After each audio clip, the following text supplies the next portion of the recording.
যেখানে আমার বিয়ে হওয়ার কথা ২৯-৩০ বছর বয়সের যুবকের সাথে, সেখানে কিনা আমাকে মাত্র ১৯ বছরের একটা পিচ্চি ছেলের সাথে বিয়ে দিয়ে দিতে চাচ্ছ? সিরিয়াসলি? আমি তোমার সাথে তর্ক করতে আসিনি। আমি শুধু তোমাকে জানাতে এসেছি, সিদ্ধান্ত আমি অনেক আগেই নিয়ে নিয়েছি। তোমার বিয়ে তন্ময়ের সাথেই হবে। It's my final decision. No mamma, তুমি তোমার ইচ্ছা আমার উপর চাপিয়ে দিতে পারো না। I am an adult now. আমার নিজের জীবন নিয়ে সিদ্ধান্ত নেওয়ার অধিকার আছে। তোমরা আমাকে ফোর্স করতে পারো না। আমার একটা ক্যারিয়ার আছে, ফ্রেন্ড সার্কেলস আছে, তাদের সামনে আমি কিভাবে দাঁড়াবো? তোমার ক্যারিয়ার, ফ্রেন্ড সার্কেল এসবের চেয়ে আমার কাছে তোমার বাবা আর তন্ময়ের বাবার শেষ ইচ্ছেটাই বেশি গুরুত্বপূর্ণ। বাট ইজ মাই লাইফ মাম্মা। আমার ফিলিংসের কোনো ভ্যালু নেই। আমি এই বিয়ে করব না। তাহলে তুমিও আমার শেষ কথাটা শুনে রাখো। যদি তুমি এই বিয়েতে রাজি না হও, তাহলে এই পরিবারের সমস্ত সম্পত্তি আমি এতিমখানায় দান করে দেব, আর তোমাকে কোম্পানি থেকেও বের করে দেয়া হবে। এরপর নিজের জীবন কিভাবে গোছাবে, দ্যাটস কমপ্লিটলি ইয়োর চয়েস। তুমি একটা গরিব ছেলের জন্য আমাকে থ্রেট দিচ্ছ? কাকে গরিব ছেলে বলছো? আমি যা বলেছি তাই করব, আর না হয় তুমি যেভাবে নিতে চাও সেভাবেই নাও। নাও থিঙ্ক ওয়াইজলি। কথাগুলো বলেই মাইশার মা আর এক মুহূর্তও দাঁড়ালেন না, শান্তভাবে নিজের রুমে চলে গেলেন। মাইশার আগে ফুঁসতে লাগলো, বুকের ভেতরটা যেন আগুনে জ্বলছে। পাশে রাখা ফুলদানিটা সজোরে মেঝেতে ছুঁড়ে মারল সে। কাঁচ ভাঙার শব্দে পুরো বাড়ি কেঁপে উঠল। ফাইন, কেউ যদি আমার মতামতের মূল্য না দেয়, তাহলে আমিও কাউকে আমার জীবন নিয়ে সিদ্ধান্ত নিতে দেব না। I won't Mary him, never. কথাটা বলেই মাইশা গাড়ির চাবিটা হাতে তুলে নিল। রাগ, অভিমান আর হতাশায় চোখ দুটো ভিজে উঠেছে। এক মুহূর্তও আর বাড়িতে না থেকে দ্রুত বাইরে বেরিয়ে গেল। গাড়িটা স্টার্ট করেই মাইশা স্পিড বাড়িয়ে দিল। রাগে তার হাত দুটো স্টিয়ারিং শক্ত করে চেপে আছে, চোখে মুখে স্পষ্ট বিরক্তি। কিছুক্ষণ পর শহরের পরিচিত একটি ক্যাফের সামনে এসে গাড়ি থামালো। দ্রুত ভেতরে ঢুকে একটা চেয়ার টেনে বসতেই কাঁধের ব্যাগটা সজোরে টেবিলের উপর ছুঁড়ে মারলো। সামনে বসে থাকা রিমা আর মীরা দুজনেই অবাক হয়ে তার দিকে তাকিয়ে রইল। কিরে, কি হয়েছে? এমন আগুন হয়ে আছিস কেন? Don't ask me. আমার মাথা একদম কাজ করছে না। মাম্মাম কিনা আমাকে মাত্র ১৯ বছরের একটা গরিব ছেলের সাথে বিয়ে দিয়ে দিতে চাচ্ছে। এটা কি কোনো কথা হলো? তার উপর সব সিদ্ধান্ত উনি নিজেই নিয়ে ফেলেছেন, আমাকে জিজ্ঞাসাও করেননি। শুধু এসে জানিয়ে দিলেন আমার বিয়ে ঠিক করে ফেলেছেন। আরে তাহলে না করে দে, এত টেনশন করার কি আছে? যদি এত সহজ হতো তাহলে কি আমি এইখানে বসে রাগ ছাড়তাম? মাম্মাম পরিষ্কার বলে দিয়েছে, আমি যদি এই বিয়েতে রাজি না হই তাহলে আমাকে সমস্ত সম্পত্তি থেকে বঞ্চিত করবে, এমনকি কোম্পানি থেকেও বের করে দিবে। সিরিয়াসলি? এটা আবার কেমন কথা? আমিও তো সেটাই ভাবছি। আমার নিজের জীবন, অথচ সিদ্ধান্ত নেওয়ার অধিকারটুকুও নেই। তিনজনেই কিছুক্ষণ চুপ করে রইল। টেবিলের উপর যেন ভারী নীরবতা নেমে এলো। একটা আইডিয়া আছে। বল। আপাতত বিয়েটা করে ফেল, তারপর ধীরে ধীরে সব সম্পত্তি নিজের নামে লিখিয়ে নিবি। যখন সব কিছু তোর হয়ে যাবে তখন ওই ছেলেকে ডিভোর্স দিয়ে দিবি। Problem solve. তুই কি সিরিয়াস? একটা মানুষকে বিয়ে করব, তারপর এইভাবে ছেড়ে দেব, এটা এত সহজ নাকি? কেন সহজ হবে না? ও তোকে বিয়ে করছে কেন? নিশ্চয়ই তো সম্পত্তির জন্য। অমন ছেলেদের সাথে একটু চালাকি করতে হয়। আমারও মনে হয় রিমা যা বলছে সেটা খারাপ না। আগে নিজের ফিউচার সিকিউর কর, তারপর যা করার করবি। মাইশা কিছুক্ষণ চুপচাপ টেবিলের দিকে তাকিয়ে রইল। তারপর ঠোঁটের কোণে হালকা একটা হাসি ফুটলো। আচ্ছা, তাহলে এটাই ফাইনাল। মানে? আমি বিয়েতে রাজি হব, তবে একটা কন্ডিশন থাকবে। যেহেতু ছেলেটার বয়স মাত্র ১৯, তাই বিয়ের পর অন্তত ২-৩ বছর আমরা একসাথে থাকবো না, আলাদা থাকবো। সবাই ভাববে আমরা পড়াশোনার ক্যারিয়ার নিয়ে ব্যস্ত। এরপর যখন সময় হবে তখন দেখা যাবে। ওয়াও, এটা তো দারুণ প্ল্যান। এক্স্যাক্টলি, আন্টি এটাতেই রাজি হয়ে যাবে। Let's see. কিছুক্ষণ গল্প করার পর মাইশা তাদের কাছ থেকে বিদায় নিয়ে সোজা বাড়ির উদ্দেশ্যে রওনা দিল। বাড়িতে ঢুকে এসে ড্রয়িং রুমে দাঁড়িয়ে ডাক দিল। মাম্মা, একটু আসবে? তোমার সাথে কথা আছে। হ্যাঁ বলো, তাহলে কি সিদ্ধান্ত নিলে? আমি বিয়ে করতে রাজি, তবে একটা শর্ত আছে। কি শর্ত? ছেলেটার এখন মাত্র ১৯ বছর। এই বয়সে আমি কোনোভাবেই সংসার শুরু করতে চাই না। তাই বিয়ে হবে ঠিকই, কিন্তু আমরা 2-3 বছর আলাদা থাকবো, এক রুমে থাকবো না। এই সময় আমি কোম্পানির দায়িত্ব সামলাবো, আর সে নিজের পড়াশোনা আর ক্যারিয়ারে ফোকাস করবে। তারপর যখন ও ম্যাচিউর হবে, তখন নতুন করে একটা অনুষ্ঠানের মাধ্যমে আমরা সংসার শুরু করব। মেয়ের কথা শুনে মাম্মাম বেশ কিছুক্ষণ নীরব হয়ে রইলেন। ঠিক আছে, আমি রাজি। তবে 3 বছর পরে কোনো অজুহাত চলবে না। তখন তোমাকে ওকে নিজের স্বামী হিসেবে মেনে নিতেই হবে। অবশ্যই মাম্মা, বিয়ের পর একজন স্ত্রী হিসেবে আমার দায়িত্ব আমি জানি। আমি শুধু চাই সব কিছু ঠিক সময় হোক। তাছাড়া এই সময় আমি কোম্পানিটাকেও আরও বড় করতে চাই। মেয়ের কথাগুলো শুনে মাম্মামের মুখে তৃপ্তির হাসি ফুটে উঠল। তিনি এগিয়ে এসে মাইশাকে জড়িয়ে ধরে কপালে আলতো করে চুমু খেলেন। এই তো, এটাই আমার মেয়ের মতো কথা। মাইশাও হেসে মাকে জড়িয়ে ধরল, তবে সেই হাসির আড়ালে লুকিয়ে ছিল এক ভয়ঙ্কর পরিকল্পনা। জাস্ট ওয়েট মাম্মা, তুমি ভাবছো আমি বদলে গেছি? Not at all. আমি শুধু আমার চালটা চাললাম। ওই পিচ্চি ছেলের এত শখ আমার মতো একটা মেয়েকে বিয়ে করার। ঠিক আছে, বিয়ে হবে, কিন্তু এরপর আমি এমন শিক্ষা দেব সারা জীবন মনে রাখবে। বেশ কয়েকদিন পর, খুব বেশি জাঁকজমক নয়, শুধুমাত্র দুই পরিবারের অল্প কিছু আত্মীয় স্বজনকে নিয়ে একেবারে সাদামাটা আয়োজনেই সম্পন্ন হলো মাইশা আর তন্ময়ের বিয়ে। না ছিল বিশাল কোনো অনুষ্ঠান, না ছিল আলোকসজ্জার ঝলকানি, তবুও সবার মুখে ছিল তৃপ্তির হাসি। বিয়ের আনুষ্ঠানিকতা শেষ হতেই মাইশা কোনো কথা না বলে নিজের রুমে চলে গেল। গিয়ে বিছানার এক পাশে বসে ফোন স্ক্রল করতে লাগলো। তার মুখে কোনো আনন্দের ছাপ নেই, বরং বিরক্তির ছায়া স্পষ্ট। কিছুক্ষণ পর দরজায় হালকা নক পড়লো। আমি ভেতরে আসতে পারি? দরজা তো খোলাই আছে। তন্ময় ধীরে ধীরে ভেতরে প্রবেশ করলো, মুখে একটুখানি লাজুক হাসি। তোমার কোনো কিছু লাগবে? মাইশা একবার মাথা তুলে তন্ময়ের দিকে তাকালো। ছেলেটা দেখতে তো সত্যি অনেক সুন্দর, কিন্তু তাতে আমার কি? আমি এসব কি ভাবছি? মুহূর্তেই নিজের ভাবনাটা ঝেড়ে ফেলে সে ঠান্ডা গলায় বলল, তুমি আমাকে কি দেবে? যা দেবে সেটা তো শেষ পর্যন্ত আমার টাকা দিয়েই কিনতে হবে। নিজের তো কোনো ইনকাম নেই। আমার যদি কিছু দরকার হয়, আমার কাজের লোক আছে, তারা এনে দেবে। তোমার কষ্ট করার কোনো দরকার নেই। কথাগুলো শুনে তন্ময়ের মুখের হাসিটা ধীরে ধীরে মিলিয়ে গেল। তবুও সে নিজেকে সামলে নরম স্বরে বলল, আমি তোমার কাছ থেকে কেন টাকা নেব? আমি একটা ছোট শোরুমে পার্ট টাইম কাজ করি। পড়াশোনার পাশাপাশি যা উপার্জন করি সেখান থেকে তোমার জন্য একটা ছোট গিফট কিনেছি। শুনেছি বিয়ের দিন নাকি বউকে কিছু উপহার দিতে হয়। মাইশা ব্যঙ্গের হাসি হাসলো। তুমি আমাকে গিফট দেবে? তুমি জানো আমার একটা ড্রেসের দাম কত?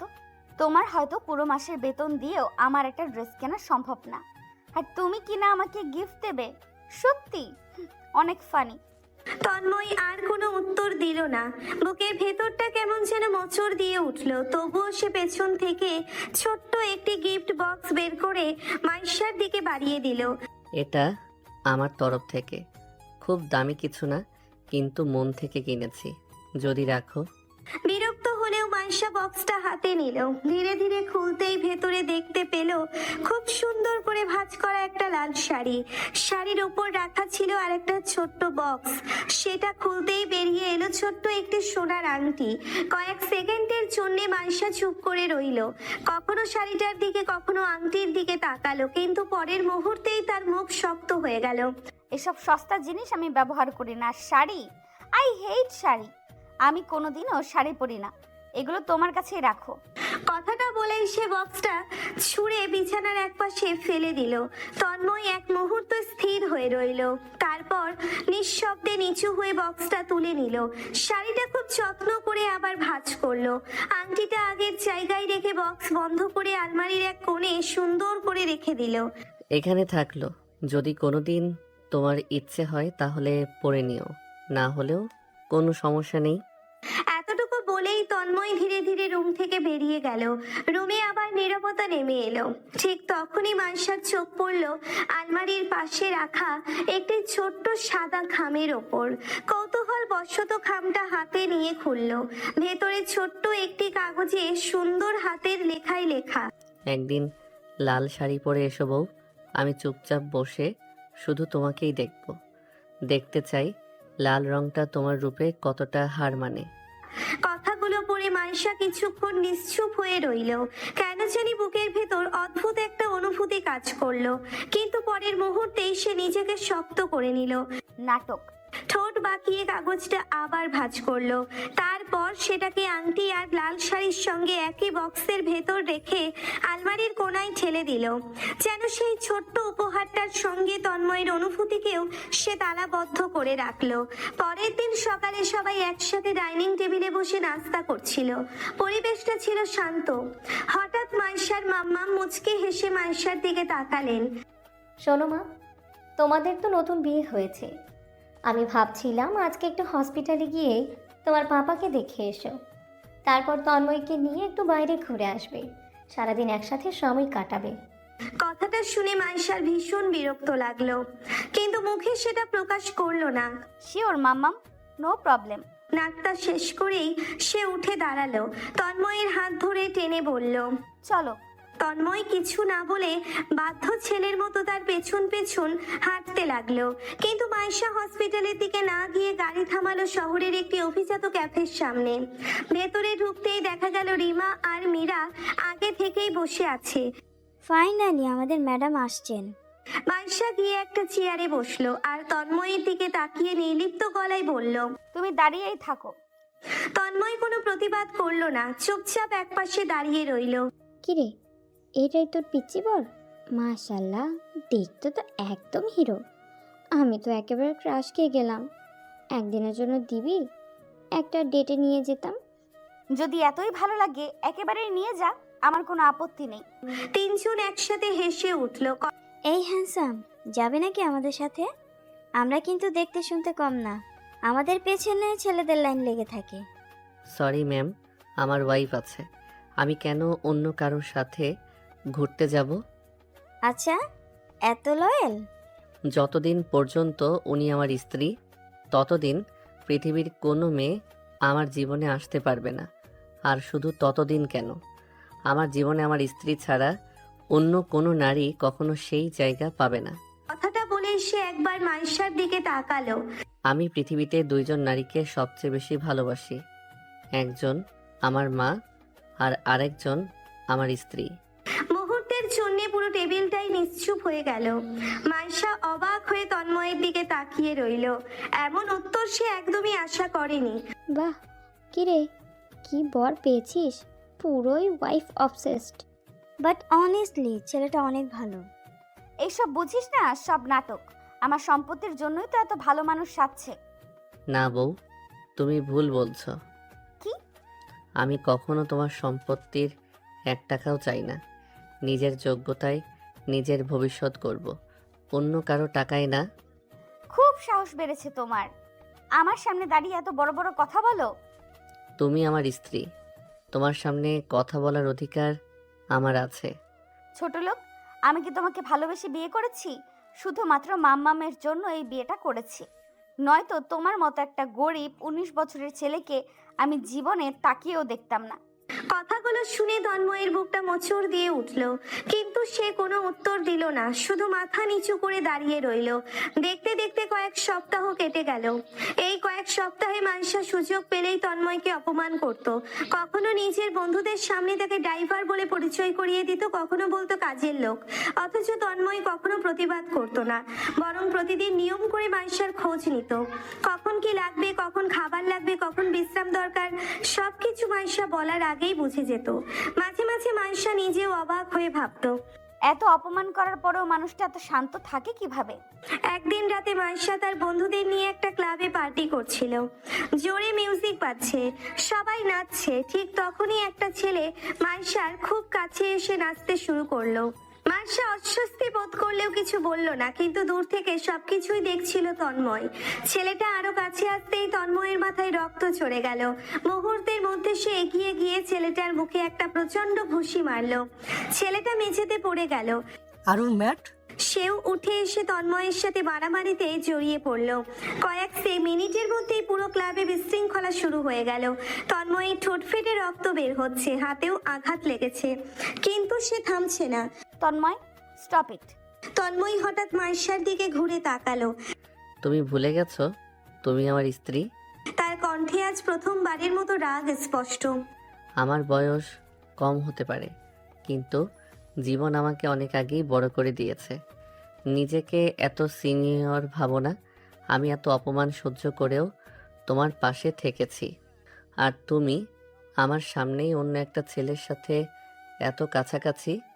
মীরা এবার সামনে এগিয়ে এলো। আই পিচ্ছি, এত সাহস থেকে আসে? হ্যাঁ, ও কি তোকে কখনো হাজব্যান্ডের অধিকার দিয়েছে? তুই কি ওর সব চাহিদা পূরণ করতে পারবি? এখনো তো তুই বাচ্চা। মীরার কথায় তন্ময়ের চোখ দুটো লাল হয়ে উঠল। পরের মুহূর্তে এসে সবার সামনে মাইশার হাত ধরে নিজের দিকে টেনে নিল, আর কোনো সুযোগ না দিয়ে তার ঠোঁটে নিজের ঠোঁট ছুঁয়ে দিল। পুরো ক্লাব স্তব্ধ। মাইশা ছাড়ানোর চেষ্টা করছিল, কিন্তু কয়েক সেকেন্ড পর তন্ময় নিজেই সরে গেল। দেখেছো, আমি ওর হাজবেন্ড, ওর উপর আমার অধিকার আছে। কথাটা শেষ হতেই মাইশার হাতের প্রচন্ড এক থাপ্পড় এসে পড়ল তন্ময়ের গালে। How dare you! তন্ময় স্থির হয়ে দাঁড়িয়ে রইল। I am your husband. তুমি শুধু আমার বাবার সম্পত্তির জন্য আমাকে বিয়ে করেছো। এখন যখন দেখছো কিছু পাচ্ছ না, তাই জোর দেখাচ্ছ। কিন্তু শোনো, আমি তোমাকে কোনোদিন হাজবেন্ড হিসেবে মেনে নেব না। যেদিন নিজের যোগ্যতায় আমার সমান হয়ে দাঁড়াতে পারবে, সেদিন আমার সামনে আসবে। তার আগে তোমার মুখও দেখতে চাই না। এক মুহূর্ত আর সেখানে দাঁড়ালো না তন্ময়। সে ধীরে ধীরে ক্লাব থেকে বেরিয়ে গেল। বাইরে এসে রাস্তার পাশে একটা বেঞ্চে বসে পড়ল। চোখ বন্ধ করে গভীর একটা নিঃশ্বাস নিল। গালের থাপ্পড়ের ব্যথার চেয়ে বুকের ভেতরের ব্যথাটা যেন 1000 গুণ বেশি ছিল। আকাশের দিকে তাকিয়ে শুধু একটাই প্রশ্ন ঘুরপাক খেতে লাগলো। ভালোবাসা কি সত্যি এত সস্তা? দেখতে দেখতে কেটে গেল পুরো 2 বছর। এই 2 বছরে অনেক কিছু বদলে গেছে, শুধু বদলায়নি একটা মানুষকে ঘিরে থাকা অপেক্ষা। তন্ময় আর একবারও এই বাড়িতে ফিরে আসেনি। কোথায় আছে, কেমন আছে, বেঁচে আছে নাকি কেউ জানে না।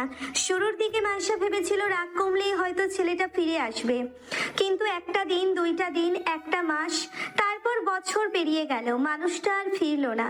অন্যদিকে মাইশার মা দিন দিন ভীষণ অসুস্থ হয়ে পড়লেন। শরীরের চেয়ে তার মনটাই যেন বেশি ভেঙে গেছে। ঘুমের মধ্যেও তিনি শুধু একটা নামই ডাকেন, তন্ময়, বাবা কোথায় তুই?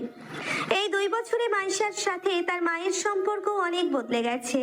আগে যেখানে সারাদিন মা মেয়ের হাসি আড্ডায় বাড়ি মুখর থাকতো, এখন সেখানে নেমে এসেছে অদ্ভুত এক নীরবতা। মাইশার মা প্রয়োজন ছাড়া মেয়ের সাথে কোনো কথাই বলেন না। এই নীরবতাই যেন মাইশার সবচেয়ে বড় শাস্তি হয়ে দাঁড়িয়েছে।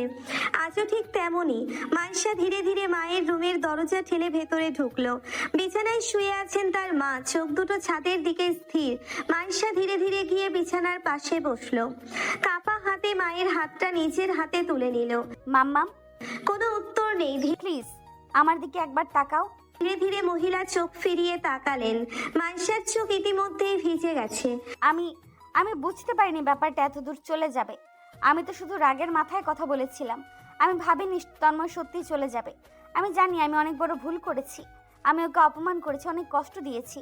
কিন্তু বিশ্বাস করো মাম্মাম, আমি চাইনি এমনটা হোক।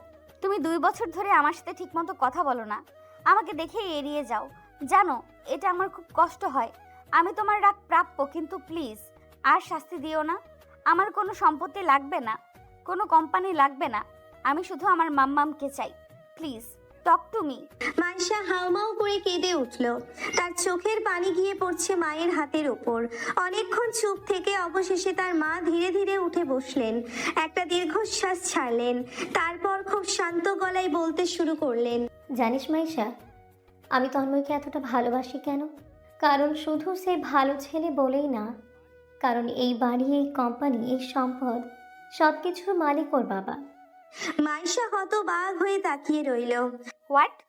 তুমি কি বলছো মাম্মাম? হ্যাঁ, সত্যি বলছি। আজ থেকে প্রায় 20 বছর আগে আমরা এমন ছিলাম না। তোর বাবা তখন একটা ছোট চাকরি করত। সংসার চালাতে হিমশিম খেতে হতো। মাথা গোজারও ঠিকঠাক একটা জায়গা ছিল না আমাদের। সেই সময় তন্ময়ের বাবা রফিক আমাদের পাশে দাঁড়িয়েছিল। সে নিজের বাড়ির একটা অংশ আমাদের থাকতে দিয়েছিল। শুধু তাই নয়, তার নিজের কোম্পানিতে তোর বাবাকে চাকরিও দিয়েছেন। এবং আমাদের সমস্ত খরচ গ্রহণ করতেন। সেদিন যদি রফিক ভাই আমাদের সাহায্য না করত, আজ আমরা হয়তো রাস্তায় থাকতাম। এই কোম্পানি, এই বিশাল বাড়ি, এই সম্মান সব কিছুই মূলত শুরু হয়েছিল তন্ময়ের বাবার হাত ধরে। মাইশার ঠোঁট কাঁপছে, সে যেন বিশ্বাসই করতে পারছে না। এই যে এখন তুই যে বাড়িটা দেখছিস, এই বাড়িটা কিন্তু আমাদের না। এই বাড়ি, এই কোম্পানির সব কিছুই তন্ময়ের। আমরা তো এখানে শুধু আশ্রিতা। 21 বছর পূর্ণ হলেই ভেবেছিলাম আমি তাকে সমস্ত কিছু বুঝিয়ে দিব। তাই আমি তার সাথে আগে তোর বিয়েটা সম্পূর্ণ করেছি। তোর বাবাও তন্ময়ের বাবার ইচ্ছেটা পূরণ করিয়েছি। তাহলে এতদিন আমি যার বাড়িতে থাকছি, যার টাকায় বড় হয়েছি, আমি সেই মানুষের ছেলেকেই এত অপমান করেছি? মাইশার মা তার চোখের পানি মুছে নিল। এখানেই শেষ না, শোন। তোর বাবা আর তন্ময়ের বাবা ছিল একে অপরের প্রাণের বন্ধু। তোরা তখন অনেক ছোট। একদিন সবাই মিলে পিকনিকে গিয়েছিলাম। তুই তখন মাত্র 8 বছরের। তন্ময়ের বয়সও খুব বেশি হলে 2-3 হবে। তখন রফিক ভাই বললেন, বন্ধু, তোর মেয়েটা আমার ভীষণ পছন্দ। যদি আমার কোনো বড় ছেলে থাকতো, তাহলে আমি অবশ্যই তোর মেয়েকে আমার বাড়ির রানী বানাতাম। তোর বাবা মজা করে বলল, সমস্যা কি, এখন বানাবি। তোর তো ছোট ছেলে আছে, আর বয়স কোনো ম্যাটার করে না। তারা যখন বড় হয়ে যাবে, দেখবি দুইজনের বয়সের পার্থক্য বোঝাই যাবে না। রফিক হেসে বলেছিল, তাহলে আজ থেকেই ঠিক থাকলো, বড় হলে মাইশা হবে আমার বাড়ির বউ। সবাই তখন হেসে উঠেছিল। সেটা তারা দুজন মজার ছলে বলেছিল, কিন্তু রফিক ভাইয়ের চোখে আমি সত্যি সেই স্বপ্নটা দেখেছিলাম। সে তোকে নিজের মেয়ের মতো ভালোবাসতো। সবসময় বলতো, আমার ছেলের কপালে যদি মাইশার মতো মেয়ে জোটে, তাহলে আমি পৃথিবীর সবচেয়ে সুখী বাবা হব। মাইশার চোখ দিয়ে অনবরত পানি পড়ছে। তারপর সব কিছু এক মুহূর্তে বদলে গেল। আমরা সবাই একসাথে ট্রিপে বের হয়েছিলাম। ফেরার পথে একটা ট্রাক নিয়ন্ত্রণ হারিয়ে আমাদের গাড়িতে ধাক্কা দেয়। সেদিন তন্ময়ের মা ঘটনাস্থলে মারা যান। তোর বাবা মারাত্মক আহত হয়ে কোমায় চলে যায়। আমিও অনেক আহত হই।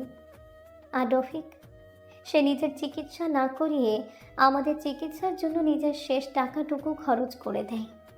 ডাক্তার তাকে অনেকবার ভর্তি হতে বলেছিল, কিন্তু সে বলেছিল আগে ওদের বাঁচান, আমি পরে আসছি। কিন্তু সে আর ফিরে আসেনি। অতিরিক্ত রক্তক্ষরণে সেও চলে গেল। মারা যাওয়ার আগে শেষবার বলেছিল, আমার স্বপ্নটা মনে হয় পূরণ করতে পারবো না। রুমটা নিস্তব্ধ হয়ে গেল। মাইশার শরীর কাঁপছে। না, এটা হতে পারে না। কিন্তু এটাই সত্যি। তারপর থেকে এই কোম্পানি, এই বাড়ির সব আমি সামলাতে শুরু করি। তোর বাবাও আর কখনো কোমা থেকে ফিরল না। আর তন্ময়, ওকে আমরা ওর নানুর বাড়িতে পাঠিয়ে দিলাম। সেটাই ছিল আমার জীবনের সবচেয়ে বড় ভুল। আমরা ভেবেছিলাম ওখানেও ভালো থাকবে, কিন্তু আমরা জানতামই না ওখানেও প্রতিদিন অত্যাচার সহ্য করছে, খেতে পাচ্ছে না, মার খাচ্ছে, ছোট্ট একটা বাচ্চা হয়েও কাজ করছে। আর আমি নিজের মেয়েকে বুকে আগলে রেখেছি, কিন্তু অন্যের ছেলেটাকে একবারও নিজের কাছে এনে রাখতে পারিনি। এই অপরাধ বোধ আমাকে প্রতিদিন মেরে ফেলে। আজও রাতে ঘুমোতে গেলে মনে হয়, আমি যদি ওকে নিজের ছেলের মতো বড় করতাম, তাহলে হয়তো ওর জীবনে এত কষ্ট আসতো না। মাইশা আর নিজেকে সামলাতে পারল না। সে মায়ের কোলে মাথা রেখে হাউমাউ করে কাঁদতে লাগলো। মাম্মাম, আমি কি করে পারলাম? যে ছেলেটা কখনো আমার সাথে খারাপ ব্যবহার করেনি, যে প্রতিদিন আমার অপমান সহ্য করেছে, যে আমাকে নিজের স্ত্রী হিসেবে সম্মান দিয়েছে, আমি সেই মানুষটার আত্মসম্মানটাই ভেঙে দিয়েছি। আমি ওকে কাজের লোক বলেছি, ড্রাইভার বলেছি, সবার সামনে অপমান করেছি। ও যখন ভালোবেসে একটা লাল শাড়ি দিয়েছিল, আমি সেটাও ছুঁড়ে ফেলে দিয়েছিলাম। আমি মানুষ নই মাম্মাম, আমি একটা ভয়ঙ্কর অমানুষ। মাইশার মা চোখ মুছলেন, তারপর ধীরে ধীরে বললেন, জানিস, তন্ময় একদিনও তোর বিরুদ্ধে আমার কাছে একটা অভিযোগ পর্যন্ত করেনি। আর আমি চাই আমার মৃত্যুর আগে সব সম্পত্তির সব অধিকার, সব কিছু তন্ময়ের হাতে তুলে দিতে, কারণ এসব আসলে তারই প্রাপ্য। আর যদি পারিস, তাহলে একবার, শুধু একবার ওর কাছে গিয়ে বলিস, ক্ষমা করে দাও। আমি জানি না ও তোকে ক্ষমা করবে কি না, কিন্তু তুই যদি না বলিস, সারা জীবন এই অনুতাপ নিয়েই বাঁচতে হবে। মাইশা আর এক মুহূর্তও সেখানে থাকতে পারল না, দৌড়ে নিজের রুমে চলে গেল। দরজা বন্ধ করে মেঝেতে বসে পড়ল। তার চোখের সামনে ভেসে উঠতে লাগলো তন্ময়ের প্রতিটি হাসি, প্রতিটি অপমান, চুপচাপ সহ্য করা মুখ, লাল শাড়ির সেই ছোট্ট বক্সটা আর সেই চিঠি। একদিন লাল শাড়ি পরে এসো বউ, আমি চুপচাপ বসে শুধু তোমাকেই দেখব। চিঠিটার প্রতিটি শব্দ যেন আজ ছুরির মতো তার হৃদয়ে বিঁধছে। মাইশা দুই হাতে মুখ ঢেকে ফুপিয়ে কেঁদে উঠল। দেখতে দেখতে আরো একটা বছর কেটে গেল। এই একটা বছরে মাইশার জীবন যেন সম্পূর্ণ বদলে গেছে। কোম্পানির দায়িত্ব, বাবার চিকিৎসা, মায়ের দেখাশোনা, সবকিছু একাই সামলেছে সে। কিন্তু এত ব্যস্ততার মাঝেও একটা মানুষকে এক মুহূর্তের জন্যও ভুলতে পারেনি। প্রতিদিন রাতে ঘুমানোর আগেও আলমারির ভেতর থেকে সেই লাল শাড়িটা, বক্সটা বের করতো, ধুলো ছেড়ে চিঠিটা পড়তো, তারপর বুকের সাথে জড়িয়ে ধরে অঝরে কাঁদতো। কোথায় আছো তুমি তন্ময়? একবার, শুধু একবার ফিরে এসো। আমি আর কোনোদিন তোমাকে কষ্ট দেব না, আই প্রমিস। নিজের করা প্রতিটি অপমান আজ বিষের মতো ফিরে ফিরে আঘাত করছে তাকে। যে মানুষটাকে সে প্রতিটি মুহূর্তে ছোট করেছে, সেই মানুষটার শূন্যতাই আজ তাকে শেষ করে দিচ্ছে।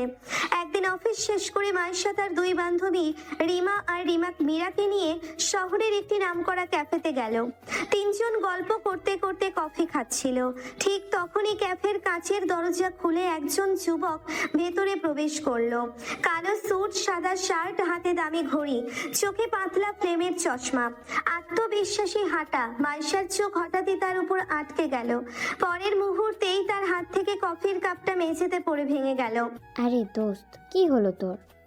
তন্ময়, আর এক সেকেন্ডও অপেক্ষা করলো না, দৌড়ে গিয়ে ছেলেটার সামনে দাঁড়িয়েই তাকে শক্ত করে জড়িয়ে ধরলো। তন্ময় তুমি কোথায় ছিলে এতদিন? আমি তোমাকে অনেক খুঁজেছি, প্লিজ আমাকে ক্ষমা করে দাও। আমি সত্যি অনেক বড় ভুল করেছি। কিন্তু পরের মুহূর্তেই যুবকটা তাকে এক ধাক্কা দিয়ে ফেলে দিল। সে হতভম্ব হয়ে ছেলেটার দিকে তাকিয়ে রইল। Excuse me, have your loads your meant? আপনি কে? কি সাহসে আমাকে জড়িয়ে ধরলেন? ছেলে দেখলে এইভাবে গিয়ে জড়িয়ে ধরেন? আপনার কোনো ম্যানার্স নেই? কাউন্সিলেন্স। তন্ময়, আমি স্টপ ইট। আমার নাম তন্ময় না, আর আমি আপনাকে জীবনে কোনোদিন দেখিনি। নেক্সট টাইম কাউকে হোক করার আগে নিশ্চিত হয়ে নেবেন। কথাগুলো বলে সে বিরক্ত মুখে পাশ কাটিয়ে একটা টেবিলে গিয়ে বসলো। যেন কিছুই হয়নি। মাইশা স্থির হয়ে দাঁড়িয়ে রইল। তার চোখ দিয়ে টপ টপ করে পানি পড়ছে। একই চেহারা, একই চোখ, একই হাসি, একই উচ্চতা, এমনকি কফির কাপ ধরার ভঙ্গিটাও হুবহু তন্ময়ের মতো। দোস্ত শান্ত হ, আমার মনে হয় ওটা তন্ময় না। না মীরা, এটা অসম্ভব। এতটা মিল কিভাবে হয়? ওর চোখ, ওর মুখ, সবকিছু তন্ময়ের মতো। পৃথিবীতে একজন মানুষের মতো দেখতে নাকি 7 জন মানুষ থাকে, হয়তো তাদেরই একজন। আর একটা জিনিস খেয়াল করেছিস? তন্ময়ের চোখে সবসময় একটা মায়া ছিল। এই ছেলেটার চোখে শুধু অ্যাটিটিউড। কিন্তু আমার মন বলছে এটাই তন্ময়। যদি সত্যি তন্ময় হতো তাহলে তোকে ক্যারেক্টারলেস বলতো। যে ছেলেটা তোর একটা কান্নাও সহ্য করতে পারে না, সে কিভাবে তোকে অপমান করতো? Think logically. মাইশা চুপ করে গেল। শেষবারের মতো ছেলেটার দিকে তাকালো।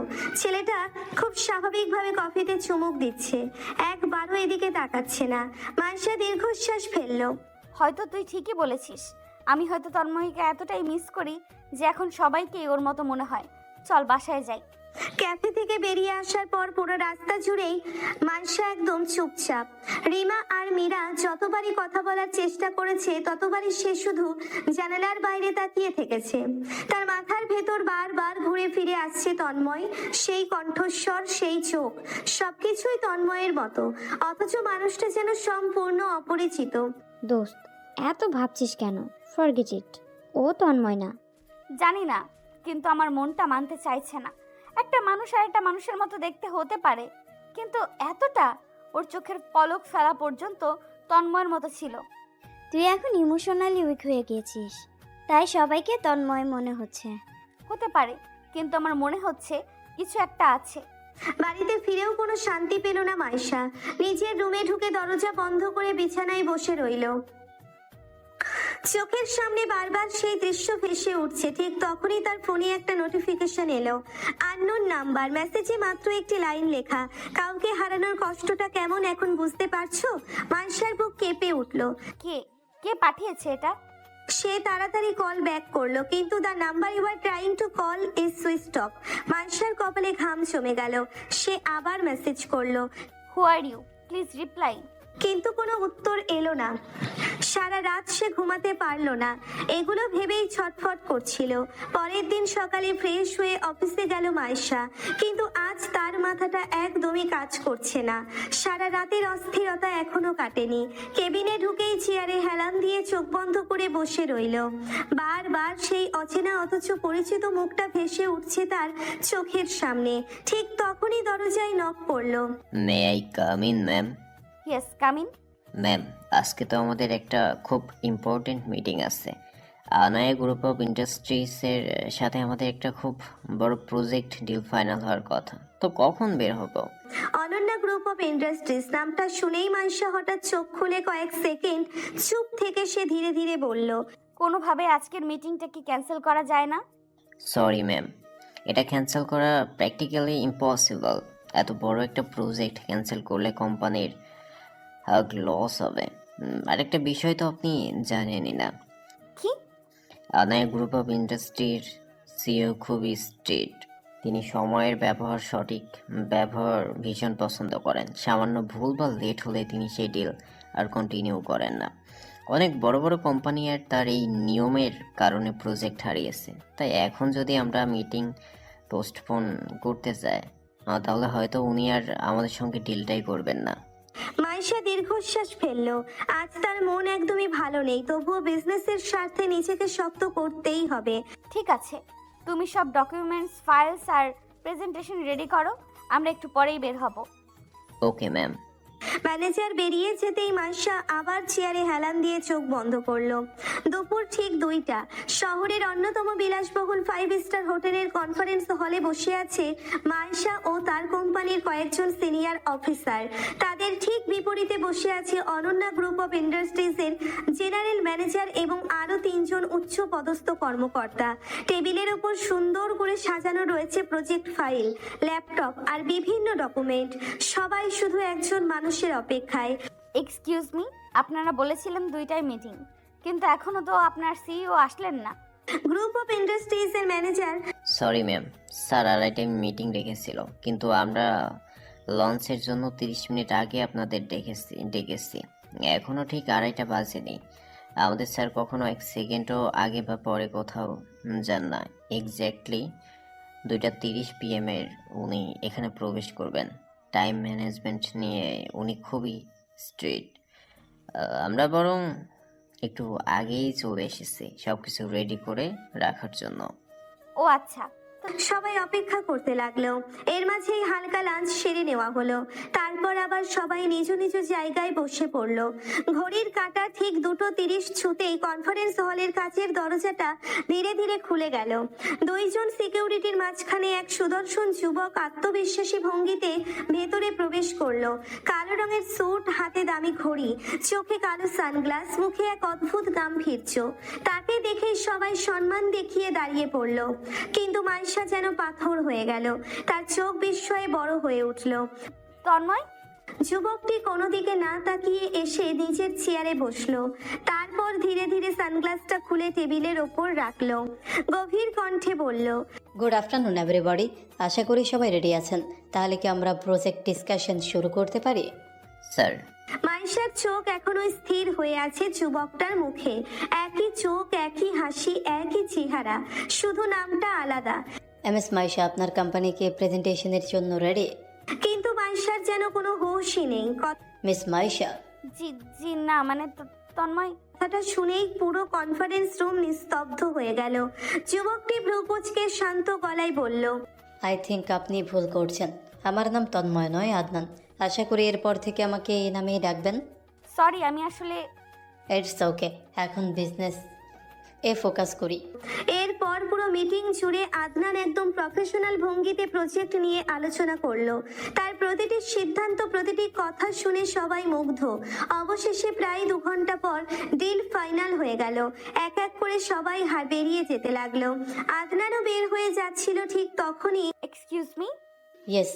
আপনার আপনার কি কোনো জমজ ভাই আছে? আদনান কয়েক সেকেন্ড চুপচাপ মাইশার দিকে তাকিয়ে রইল, তারপর ঠান্ডা গলায় বলল, আমার যমজ ভাই থাকুক বা না থাকুক সেটা জেনে আপনি কি করবেন? আমাদের সম্পর্ক শুধুই বিজনেসের। আমি আমার পার্সোনাল লাইফ নিয়ে ডিসকাশন করতে পছন্দ করি না। আর অনেস্টলি একজন সিইও হয়ে আপনিও নিশ্চয়ই প্রফেশনাল, বোঝেন। আমি শুধু একটা প্রশ্ন করেছিলাম। আর আমি তার উত্তর দিয়েছি। আর একটা কথা, আমি আমার ওয়াইফ ছাড়া অন্য কোনো মেয়ের সঙ্গে অপ্রয়োজনীয় কথা বলি না। মাইশার বুকটা হঠাৎ কেঁপে উঠল। আপনার ওয়াইফ? Yes, my wife. আমি পৃথিবীর মাত্র 2 জন মানুষকে সবচেয়ে বেশি ভালোবাসি। একজন আমার মা আর একজন আমার স্ত্রী। তাই আশা করি ভবিষ্যতে বিজনেস ছাড়া অন্য কোনো বিষয়ে আমাকে আর ডিস্টার্ব করবেন না। Have any day. কথাগুলো বলে আদনান একবারও পিছনে না তাকিয়ে চলে গেল। আর মাইশা স্থির হয়ে দাঁড়িয়ে রইল। তার কানে শুধু একটা কথাই বারবার বাজতে লাগলো, আমি পৃথিবীর মাত্র 2 জন নারীকে ভালোবাসি, একজন আমার মা আর একজন আমার স্ত্রী। ঠিক একই কথা একদিন তন্ময় বলেছিল। মাইশার বুকের ভেতরটা মোচড় দিয়ে উঠল। ভারী মন নিয়ে মাইশা ধীরে ধীরে নিজের গাড়িতে গিয়ে বসে পড়ল। বাড়িতে ফিরে আসার পরও মাইশার মাথা থেকে আদনানের মুখটা কিছুতেই সরছিল না। ধীরে ধীরে সে ট্রাভেল ব্যাগ গোছাতে শুরু করলো। বড় একটা বিজনেস প্রজেক্টের জন্য তাকে কোরিয়া যেতে হবে। দরকারি ফাইল, ল্যাপটপ, অফিসিয়াল ডকুমেন্ট সব কিছু গুছিয়ে নিয়ে বিছানায় গিয়ে শুয়ে পড়ল। কিন্তু সেই দিনও তার চোখে এক ফোঁটা ঘুম এলো না। পরের দিন খুব সকালে উঠে সে প্রথমে হাসপাতালে গেল। বাবার হাতটা আলতো করে ধরে অনেকক্ষণ চুপচাপ বসে রইল। বাবার কপালে আলতো করে চুমু খেয়ে হাসপাতাল থেকে বেরিয়ে এলো সে। তারপর বাড়িতে গিয়ে মায়ের কাছ থেকেও বিদায় নিয়ে এয়ারপোর্টের উদ্দেশ্যে রওনা হলো। প্লেনে উঠে নিজের সিট খুঁজতেই মাইশা থমকে গেল। তার পাশের সিটে বসে আছে আদনান। মাইশা আদনানের পাশে বসে পড়ল। বেশ কিছুক্ষণের মধ্যে মাইশার চোখটা লেগে এলো। কয়েক মিনিটের মধ্যেই ঘুমের ঘরে তলিয়ে গেল। তন্ময় সবকিছুই খেয়াল রাখছে। ঘুমের ঘোরে মাইশা তন্ময়ের কাঁধে মাথা রাখলো। তন্ময়ও তাকে আগলে নিল। ঠোঁটের কোণে ফুটে উঠল মিষ্টি হাসি। মাইশার কপালে আলতো করে চুমু এঁকে দিল। তারপর একটা দীর্ঘ নিঃশ্বাস নিয়ে ভাবতে লাগলো ওই দিনের কথা। ওই দিন মাইশার সাথে রাগ করে তন্ময় রাস্তার পাশে বসেছিল। এমন সময় একটি গাড়ি থেকে আদনান নেমে এসে দৌড়ে তন্ময়ের কাছে গেল। তোকে আমি কত জায়গায় খুঁজেছি। তন্ময়, কোথায় ছিলি তুই? এতদিন পর কোথা থেকে আসলি? আমি তো ভেবেছিলাম হয়তোবা তুই আর কোনোদিন ফিরেই আসবি না। তুই কোথায় ছিলি ভাই? আমিও তো তোকে অনেক খুঁজেছি কিন্তু পাইনি। মামি বলেছে তুই নাকি কোথায় চলে গিয়েছিস। না রে, ওই দিন আমাকে নানুর বাসা থেকে ফুপুর বাসায় নিয়ে গিয়েছিল, যার জন্য তোর সাথে আমার আর দেখাই হয়নি। ওই দিন যখন আমি পুকুর পাড়ে খেলতে গিয়েছিলাম তখন মামিও সেখানে যায়। আমাকে কাজ না করে খেলতে দেখে তিনি আমার গায়ে হাত তুলতে শুরু করেন। এমন সময় ফুপি আমার এই অবস্থা দেখে আর সেটা সহ্য করতে পারেনি, তাই আমাকে সেখান থেকে নিয়ে চলে যায়।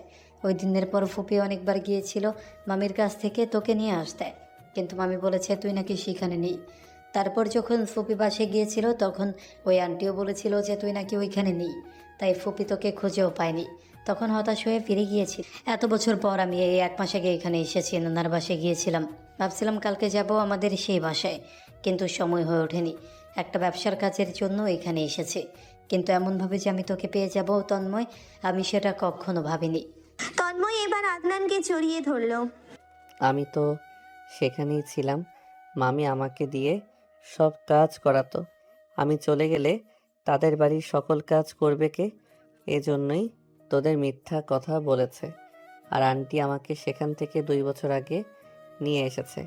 আর উনি তো আমার আন্টি না, আমার মা হয়। আমি তাকে নিজের মা মনে করি আর আমি তাকে ভীষণ পরিমাণ ভালোবাসি। নিজের মাকে তো অনেক আগেই হারিয়েছি, তাই ওনার মাঝেই মায়ের স্বাদ নেই। এতদিন আমি হোস্টেলে থেকে পড়াশোনা করেছিলাম, তারপর বিয়ে হলো আমার মাইশার সাথে। এরপর এতদিন যাবৎ কি ঘটেছিল তার সঙ্গে সবকিছুই আদনানকে বলল তন্ময়। আদনান কান্না করে তন্ময়কে আগলে নিয়ে গাড়িতে উঠল। তারপর সেখান থেকে সোজা চলে গেল লন্ডনে। সেখান থেকে তন্ময় আর বাকি পড়াশোনা শেষ করলো এবং আদনানের অফিসে যোগ দিল। আদনান ও আয়রার একটি ফুটফুটে কন্যা সন্তান আছে, আনায়া। আর আয়রা হলো তাদের ফুফাতো বোন। এর মধ্যে অনেকবার মাইশার কথা মনে পড়েছে তন্ময়ের, কিন্তু সে নিজের সাথে যুদ্ধ করে এতটা সময় এসেছে শুধুমাত্র তার যোগ্য হয়ে মাইশার সামনে গিয়ে দাঁড়াবে বলে। আজকে তার এত টাকা হয়েছে কিন্তু সে কিছু বলতে পারছে না। বুঝতে চাইছে মাইশা কি আগের মতোই রয়েছে নাকি এখন তাকে একটু হলেও ভালোবাসে। এই কয়েকদিন এসে যতটুকু বুঝেছে মাইশার মনে তার জন্য কিছুটা হলেও অনুভূতি আছে, কিন্তু তন্ময় এখনো তার পরিচয়টা দিতে চায় না। সে চায় নিজেকে আর একটু গুছিয়ে নিতে, তারপর সে নিজেই মাইশার সামনে এসে দাঁড়াবে। কিছুটা সময় চলে গেল, তন্ময় মাইশার ঘুমন্ত চেহারায় তাকিয়ে আছে। হঠাৎ মাইশার ঘুম ভাঙতেই দুজনের চোখ জোড়া এক হলো। তন্ময়কে এত কাছে দেখে মাইশা থমকে গেল। অতঃপর মাইশা অনুভব করলো সে তন্ময়ের কাঁধে মাথা রেখেই ঘুমিয়ে গেছে। কিছুটা অপ্রস্তুত হয়ে উঠে বসে বাহিরে জানানোর দিকে তাকিয়ে রইল। অনেকটাই লজ্জা পেল সে। অনেক ঘন্টার যাত্রা শেষে তারা কোরিয়ায় পৌঁছলো। পরের দিন সকালে ঘুম ভাঙতেই মাইশা ব্যালকনিতে এসে দাঁড়ালো। সামনেই বিশাল সুইমিং পুল আর সেখানে তন্ময়ের শরীর চর্চা করছে। কালো ট্র্যাকশুটে তাকে অদ্ভুত রকম আত্মবিশ্বাসী আর আকর্ষণীয় লাগছে। মাইশা অজান্তেই স্থির হয়ে তাকিয়ে রইল। তন্ময় নিজের মতো এক্সারসাইজ শেষ করে সুইমিং পুলে নেমে সাঁতার কাটতে লাগলো। মাইশাও ধীরে ধীরে নিচে নেমে এলো। ঠিক তখনই পুলের পাশে রাখা একটি ফোন বেজে উঠল। কৌতূহল বশত স্ক্রিনের দিকে তাকাতেই সে দেখলো মাই লাভ। শব্দ দুটো দেখেই বুকের ভেতরটা হঠাৎ কেমন যেন করে উঠল। অজান্তেই মুখের হাসিটা মিলিয়ে গেল। মনটা ভারী হয়ে গেল তার। সে সেখান থেকে চলে যেতে উদ্যত হলো। মিস মাইশা, এক্সকিউজ মি, আমার ফোনটা একটু দেবেন? কোনো কথা না বলে মাইশা ফোনটা হাতে তুলে নিল। ধীরে ধীরে পুলের কিনারায় এগিয়ে গেল। তন্ময়ও হাত বাড়িয়ে ফোনটা নিতে গেল, কিন্তু হঠাৎ করেই ভেজা মেঝেতে মাইশার পা পিছলে গেল। মুহূর্তের মধ্যে ভারসাম্য হারিয়ে সে সোজা তন্ময়ের ওপর পড়ে গেল। অনাকাঙ্ক্ষিতভাবে তাদের জোড়া ঠোঁট এক হয়ে গেল। তন্ময় মাইশার কোমর জড়িয়ে ধরতেই মাইশা কেঁপে উঠল। তন্ময় মাইশার ঠোঁটে কিস করতে লাগলো। মাইশাও তন্ময়কে শক্ত করে জড়িয়ে ধরলো। স্যার। হঠাৎ তন্ময়ের হুঁশ ফিরতেই মাইশাকে ছেড়ে দিল। দুজনেই কয়েক সেকেন্ড হতভম্ব হয়ে একে অপরের দিকে তাকিয়ে রইল।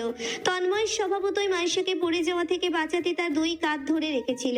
মাইশার শ্বাস যেন আটকে গেছে, চোখে মুখে বিস্ময়। ঠিক সেই সময় পরিচিত কণ্ঠ শুনে দুজনেই দ্রুত বাস্তবে ফিরে এলো। ম্যানেজার সামনে দাঁড়িয়ে পুরো দৃশ্যটা দেখে একেবারে থমকে গেছে। তার মুখের অভিব্যক্তি দেখে বোঝাই যাচ্ছে তিনি ঠিক কি ভাবছেন। তন্ময় দ্রুত মাইশাকে ছেড়ে দিয়ে এক মুহূর্তও দাঁড়ালো না। ভেজা চুল থেকে পানি ছড়তেই সোজা হোটেলের ভেতরে চলে গেল। মাইশা কিছুক্ষণ একই জায়গায় দাঁড়িয়ে রইল। তার বুকের ভেতরটা অদ্ভুতভাবে কাঁপছে। কেন এমন হচ্ছে সে নিজেও জানে না। অন্যদিকে ম্যানেজার এখনো থম মেরে দাঁড়িয়ে আছে। বিলিভ মি, আমি কিছুই দেখিনি। আমি কাউকে কিছু বলবো না। What nonsense! আপনি যা ভাবছেন তেমন কিছুই হয়নি। উনি পড়ে যাচ্ছিলেন, তাই আমি ধরেছিলাম। দ্যাটস ইট, এর বেশি কিছু না। জি স্যার, সরি স্যার। তন্ময় আর এক মুহূর্ত দাঁড়ালো না, সোজা নিজের রুমে চলে গেল। মাইশাও চুপচাপ নিজের রুমে ফিরে গেল। পরের দিন সকাল থেকে প্রজেক্টের কাজ শুরু হলো। একের পর এক প্রেজেন্টেশন চলতে লাগলো। তন্ময়ের আত্মবিশ্বাস আর কথা বলার ধরন দেখে সবাই মনোযোগ দিয়ে শুনছিল, কিন্তু মাইশার মনোযোগ ছিল অন্যদিকে। তার চোখ বারবার গিয়ে থামছিল তন্ময়ের মুখে। বিষয়টা তন্ময়েরও চোখ এড়ালো না। কথা বলার মাঝেও কয়েকবার তার চোখ মাইশার দিকে চলে গেল। ফলে নিজের অজান্তেই তার মনোযোগ কিছুটা নষ্ট হতে লাগলো। কয়েকদিনের পরিশ্রমের পর অবশেষে প্রজেক্ট সফলভাবে শেষ হলো। দুই কোম্পানির ডিলটাও অফিসিয়ালি কমপ্লিট হয়ে গেল। ফেরার আগের রাতে অনন্যা গ্রুপ অফ ইন্ডাস্ট্রিজের পক্ষ থেকে ছোট্ট একটি পার্টির আয়োজন করা হলো। সেখানে পরিচিত কয়েকজন ব্যবসায়ী ও অতিথি উপস্থিত ছিল। সবাই যখন নিজেদের মতো ব্যস্ত, ঠিক তখনই 4-5 বছরের একটি ছোট্ট মেয়ে দৌড়ে এসে আদনানকে জড়িয়ে ধরলো। আদনান হেসে তাকে কোলে তুলে নিল। পাশে দাঁড়িয়ে থাকা সুন্দরী তরুণীটি মুচকি হেসে তাদের দিকে তাকিয়ে রইল।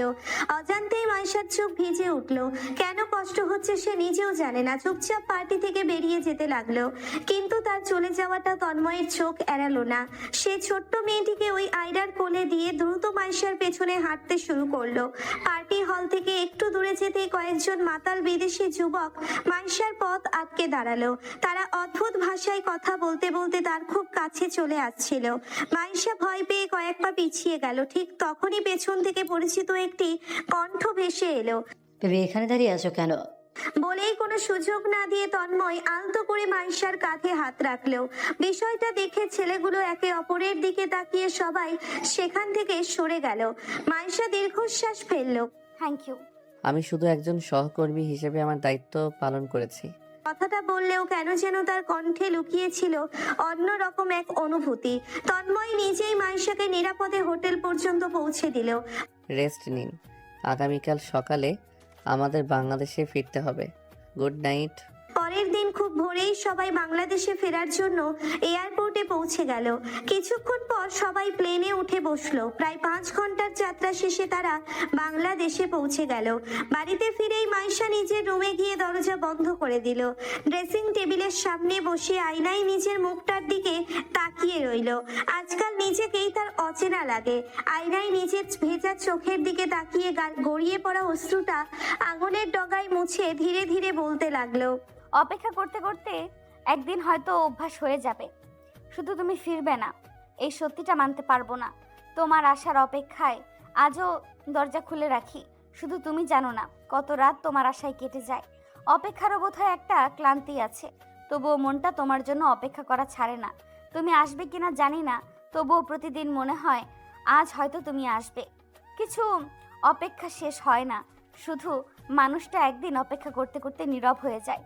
তোমার ফেরার আশাটুকুও এখনো বুকে বেঁচে আছে। হয়তো সেই আশাটুকুই আমার সবচেয়ে বড় কষ্ট। তুমি ফিরবে না জেনেও অপেক্ষা করি, কারণ মনকে বোঝানো যায়, ভালোবাসাকে নয়। দেখতে দেখতে আরো একটি বছর কেটে গেল। এই একটি বছরে মাইশার জীবনে অনেক কিছুই বদলে গেছে। বাবা এখন অনেকটাই সুস্থ, কোমা থেকে ফিরে এসেছেন অনেক আগেই। 5 দিন পর ওনাকে বাড়ি নেওয়া হবে। পাপা, আর কয়েকটা দিন, তারপর আপনাকে বাসায় নিয়ে যাব। আমরা আবার আগের মতো একসাথে থাকবো। ইনশাল্লাহ মা, আর তুইও একটু নিজের খেয়াল রাখিস। তোর চোখের নিচে কালি পড়ে গেছে। আমি একদম ঠিক আছি। বাবার কাছ থেকে বিদায় নিয়ে ধীরে ধীরে কেবিনের বাইরে বেরিয়ে এলো সে। করিডোর দিয়ে হাঁটতে হাঁটতে হঠাৎ তার পা যেন মেঝেতেই আটকে গেল। কিছুটা দূরে একজন পরিচিত মানুষ ধীরে ধীরে হেঁটে আসছে। না হাঁটছে না, কষ্ট করে পা টেনে টেনে এগিয়ে আসছে। এক হাতে লাঠি, অন্য পাশে এক পার্টির সেই সুন্দরী মেয়ে তাকে ধরে রেখেছে। মাইশার বুকটা ধক করে উঠল, চোখ বড় বড় হয়ে গেল। আদনান? সে আর এক মুহূর্তও দাঁড়িয়ে থাকতে পারল না, দ্রুত তাদের সামনে গিয়ে দাঁড়ালো। তিনজনই কয়েক সেকেন্ড একে অপরের দিকে তাকিয়ে রইল। মিস্টার আদনান, আপনার কি হয়েছে? আদনান কিছু বলার আগেই পাশে থাকা মেয়েটি শান্ত গলায় বলল, একটা অ্যাক্সিডেন্ট হয়েছিল, এখন অনেকটাই ভালো। সে ভ্রুকুচকে তাকালো। কিন্তু আজ সকালেই তো আপনার সঙ্গে আমার মিটিং ছিল, আপনি তো একদম সুস্থ ছিলেন।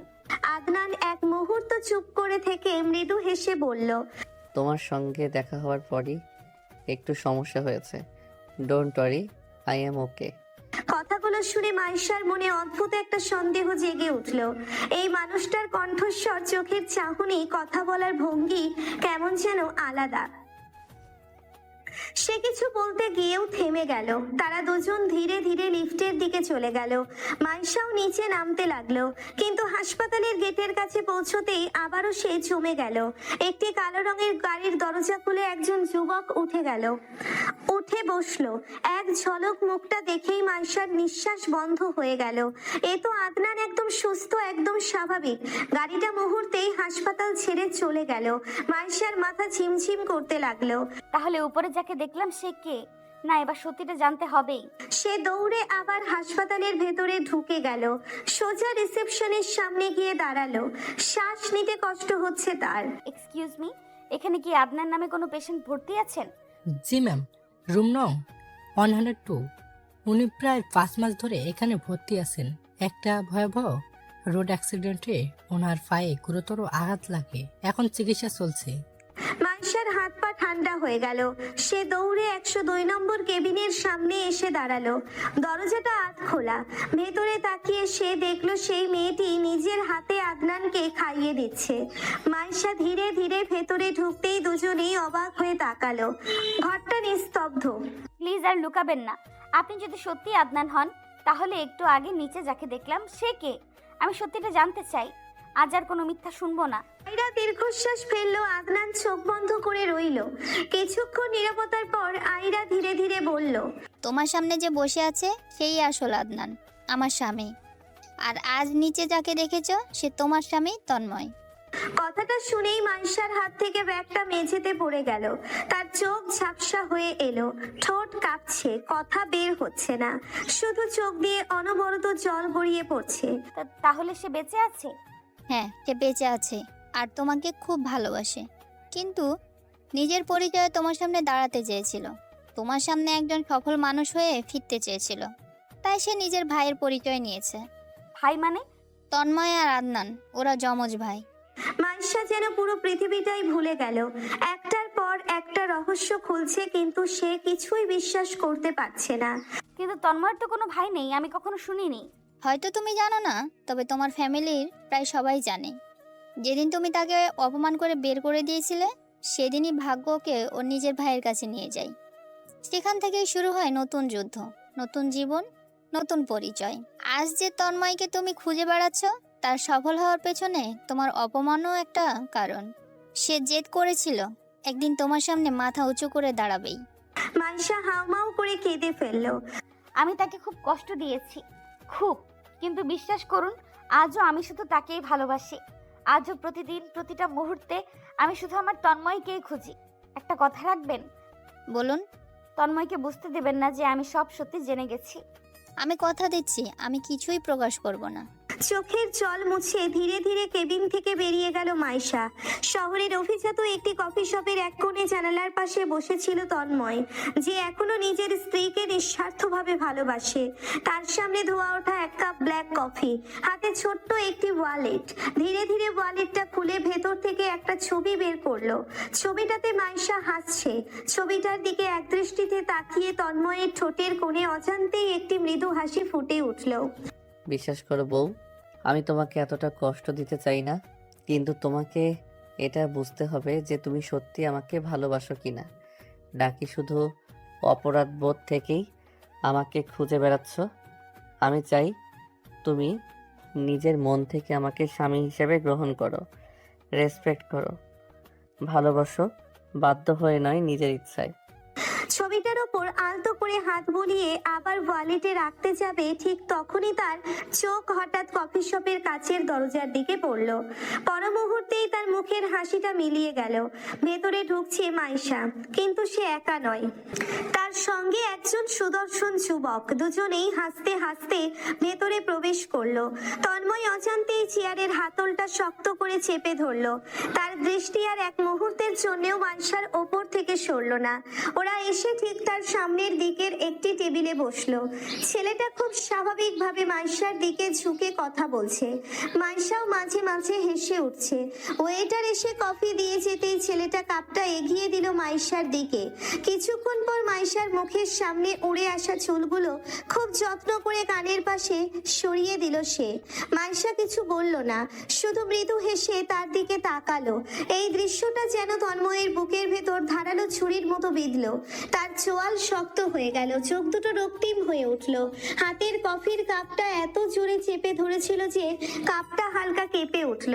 ছেলেটা এবার নিজের কাঁটা চামচে কেক কেটে মাইশার দিকে বাড়িয়ে দিল। মাইশাও সেটা স্বাভাবিকভাবে খেয়ে নিল। তন্ময়ের বুকের ভেতরটা মোচড় দিয়ে উঠল। তার মনে হচ্ছিল আর এক মুহূর্তও এখানে বসে থাকলে হয়তো নিজের উপর নিয়ন্ত্রণ হারিয়ে ফেলবে। একবার মনে হলো গিয়ে ছেলেটার কলার চেপে ধরে, কিন্তু পরক্ষণেই নিজেকে থামিয়ে নিল। ধীরে ধীরে চোখ বন্ধ করে একটা গভীর নিঃশ্বাস ফেললো। তারপর টেবিলের ওপর কিছু টাকা রেখে চুপচাপ উঠে দাঁড়ালো।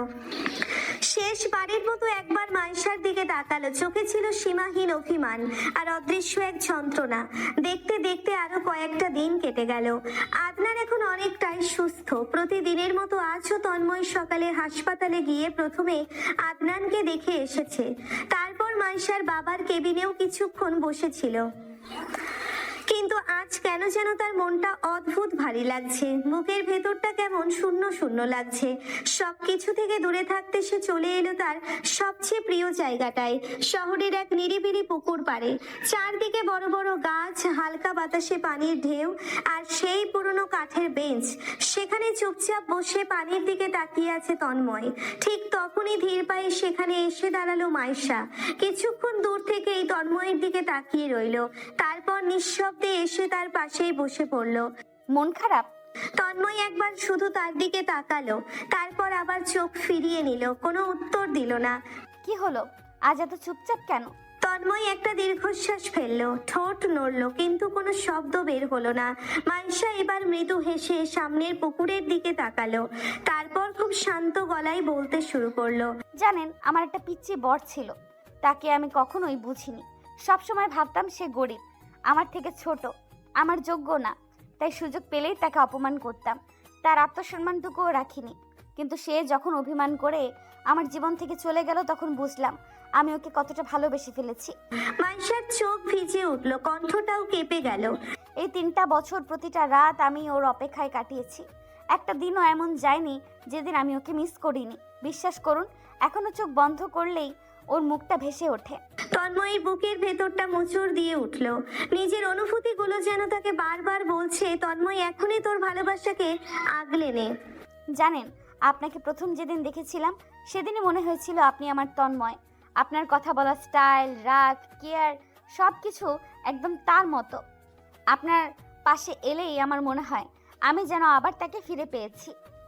তন্ময় এবার চোখ বন্ধ করলো, বুকের ভেতরটা অসহ্য রকম ব্যথা করছে। ভাবছে সে এবার সব বলবে মাইশাকে। কিন্তু মনে হয় আমি আর অপেক্ষা করতে পারবো না। হয়তো আমাকে এবার মুভ করতেই হবে, হয়তো ও আর কোনোদিন ফিরবে না।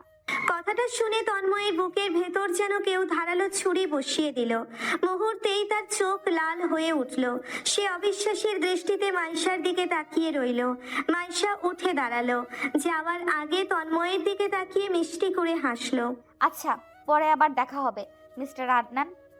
বলেই ধীরে ধীরে সেখান থেকে চলে গেল সে। তন্ময় নির্বাক হয়ে তার চলে যাওয়া দেখতে লাগলো। সেদিনের পর থেকেই তন্ময়ের অস্থিরতা যেন কয়েক গুণ বেড়ে গেল। মাইশার মুখে মুভ অন কথাটা শোনার পর থেকে তার মাথায় শুধু একটাই চিন্তা ঘুরপাক খেতে লাগলো, যদি সত্যিই মাইশা অন্য কাউকে নিজের জীবনে জায়গা দিয়ে দেয়। সেই ভয় থেকেই এখন সে যতটা সম্ভব মাইশার আশেপাশেই থাকার চেষ্টা করে। অফিসে, মিটিংয়ে কিংবা কোনো প্রজেক্টে কোথাও যেন তাকে একা ছাড়তে মন চায় না। একটা কথা জিজ্ঞেস করব? জি বলুন। আপনি ইদানিং আমার তো কাছাকাছি থাকেন কেন? আগে তো এমন ছিলেন না। আপনি তো নিজেই বলেছিলেন আমি নাকি দেখতে আপনার তন্ময়ের মতো, তাই ভাবলাম আমার কাছে থাকলে হয়তো আপনার কষ্টটা একটু কম হবে। মাইশা ঠোঁট চেপে হাসলো। তাই নাকি? কিন্তু আপনার ওয়াইফ যদি দেখে তাহলে কিছু মনে করবেন না?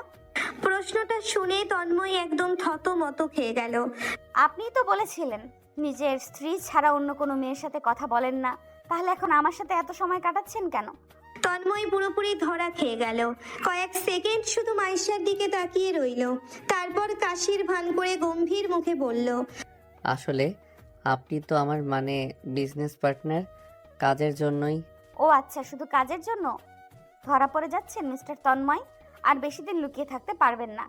অবশেষে দীর্ঘদিনের অপেক্ষার পর মাইশার বাবা পুরোপুরি সুস্থ হয়ে হাসপাতাল থেকে বাসায় ফিরে এলেন। পুরো বাড়িতে যেন আবার প্রাণ ফিরে এলো। অন্যদিকে আদনানও এখন অনেকটাই সুস্থ। আগের মতো আর হুইল চেয়ারে থাকতে হয় না, নিজেই হাঁটতে পারে। যদিও মাঝে মাঝে পায়ে ব্যথা অনুভব হয়, তবুও ডাক্তার জানিয়ে দিয়েছে মিস্টার আদনান আর মাত্র 1 মাস কমপ্লিট রেস্ট নিন, তারপর ধীরে ধীরে কাজে জয়েন করতে পারবেন। এখন বেশি প্রেশার নেবেন না। আদনানও ডাক্তারের কথা মেনে নিল। এদিকে তন্ময় গত কয়েকদিন ধরে একসাথে 2 দিকই সামলাচ্ছে, ভাইয়ের ব্যবসা, নিজের কাজ, পরিবারের দায়িত্ব, সবকিছু। অন্যদিকে মাইশার মাথায় তখন অন্য একটি প্ল্যান ঘুরছে। আজ সেই প্ল্যান বাস্তবায়নের দিন। বিশাল একটা গ্র্যান্ড সেলিব্রেশন পার্টির আয়োজন করা হয়েছে। শহরের নামি দামি বিজনেসম্যান, আত্মীয় স্বজন, পরিচিত সবাইকে ইনভাইট করা হয়েছে। বাড়ির চারিপাশ আলোয় ঝলমল করছে, হালকা মিউজিক বাজছে। সবাই গল্প করছে, হাসছে, খাবার খাচ্ছে। তন্ময়ও এসেছে, তার পাশে আয়রা আর ছোট্ট আনায়া। সবাই একসাথে হালকা নাস্তা করলো। কিছুক্ষণ পর শুরু হলো কাপল ডান্স। ধীরে ধীরে সবাই নিজেদের পার্টনারকে নিয়ে ডান্স ফ্লোরে চলে গেল। তন্ময়ের চোখ তখন খুঁজছে মাইশাকে, হঠাৎই তার চোখ গেল সিঁড়ির দিকে। ধীরে ধীরে সিঁড়ি বেয়ে নিচে নামতে শুরু করলো মাইশা। আজ তার পরনে সেই লাল শাড়িটাই, যেটা একদিন তন্ময় নিজের সামান্য উপার্জনের টাকা দিয়ে অনেক যত্ন করে কিনে এনে বলেছিল, একদিন লাল শাড়ি পরে এসো বউ, আমি চুপচাপ বসে শুধু তোমাকেই দেখব। কিন্তু সেদিন মাইশা সেই শাড়িটা ছুঁড়ে ফেলে দিয়ে তাকে অপমান করেছিল। আর আজ ঠিক সেই শাড়িটাই নিজের সমস্ত ভালোবাসা দিয়ে জড়িয়ে নিয়েছে সে।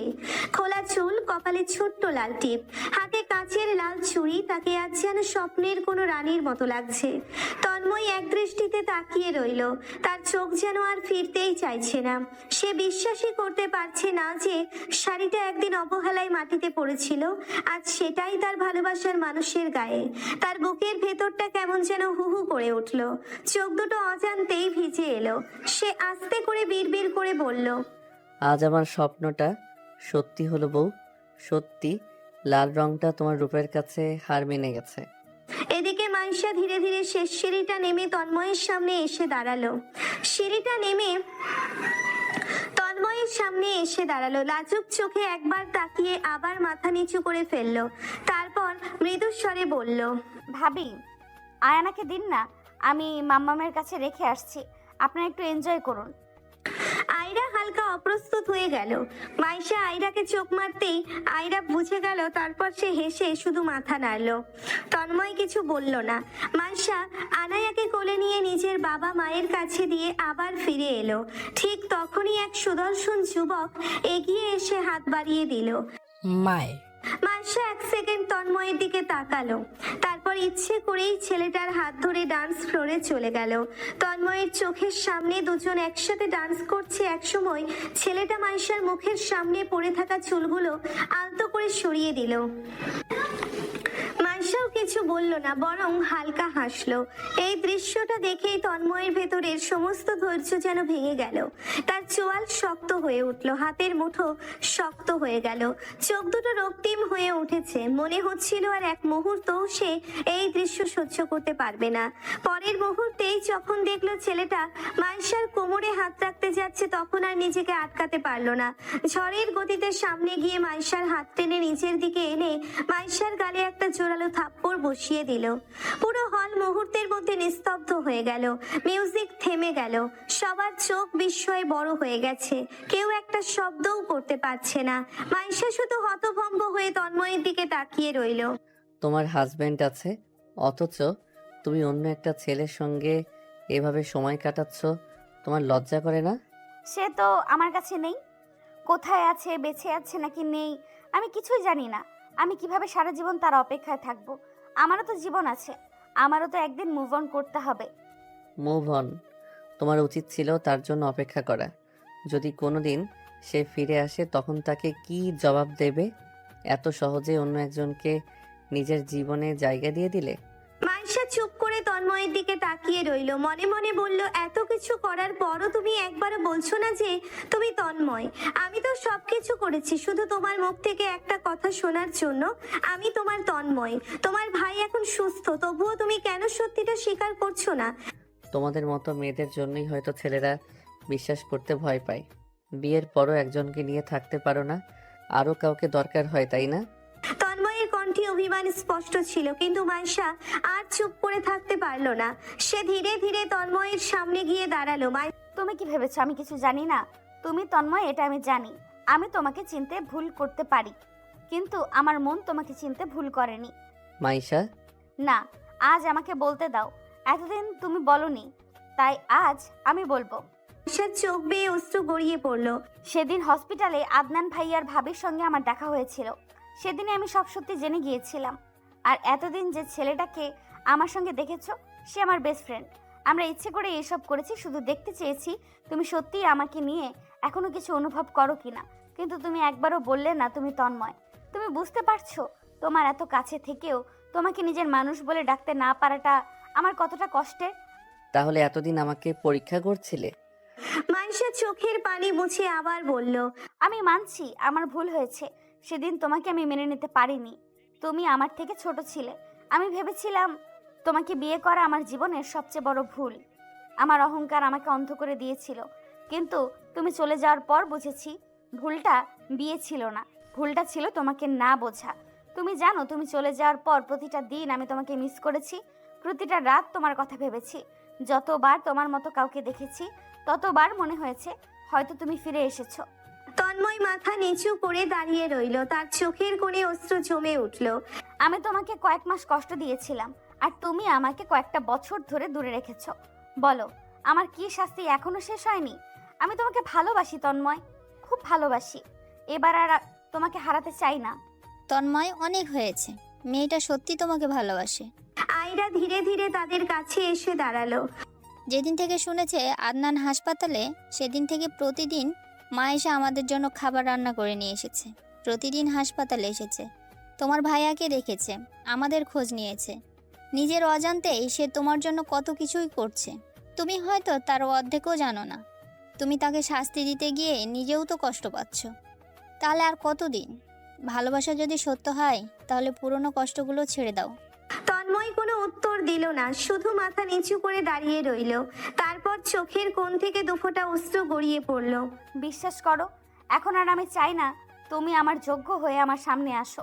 বরং মনে হয় আমি তোমার যোগ্য নই।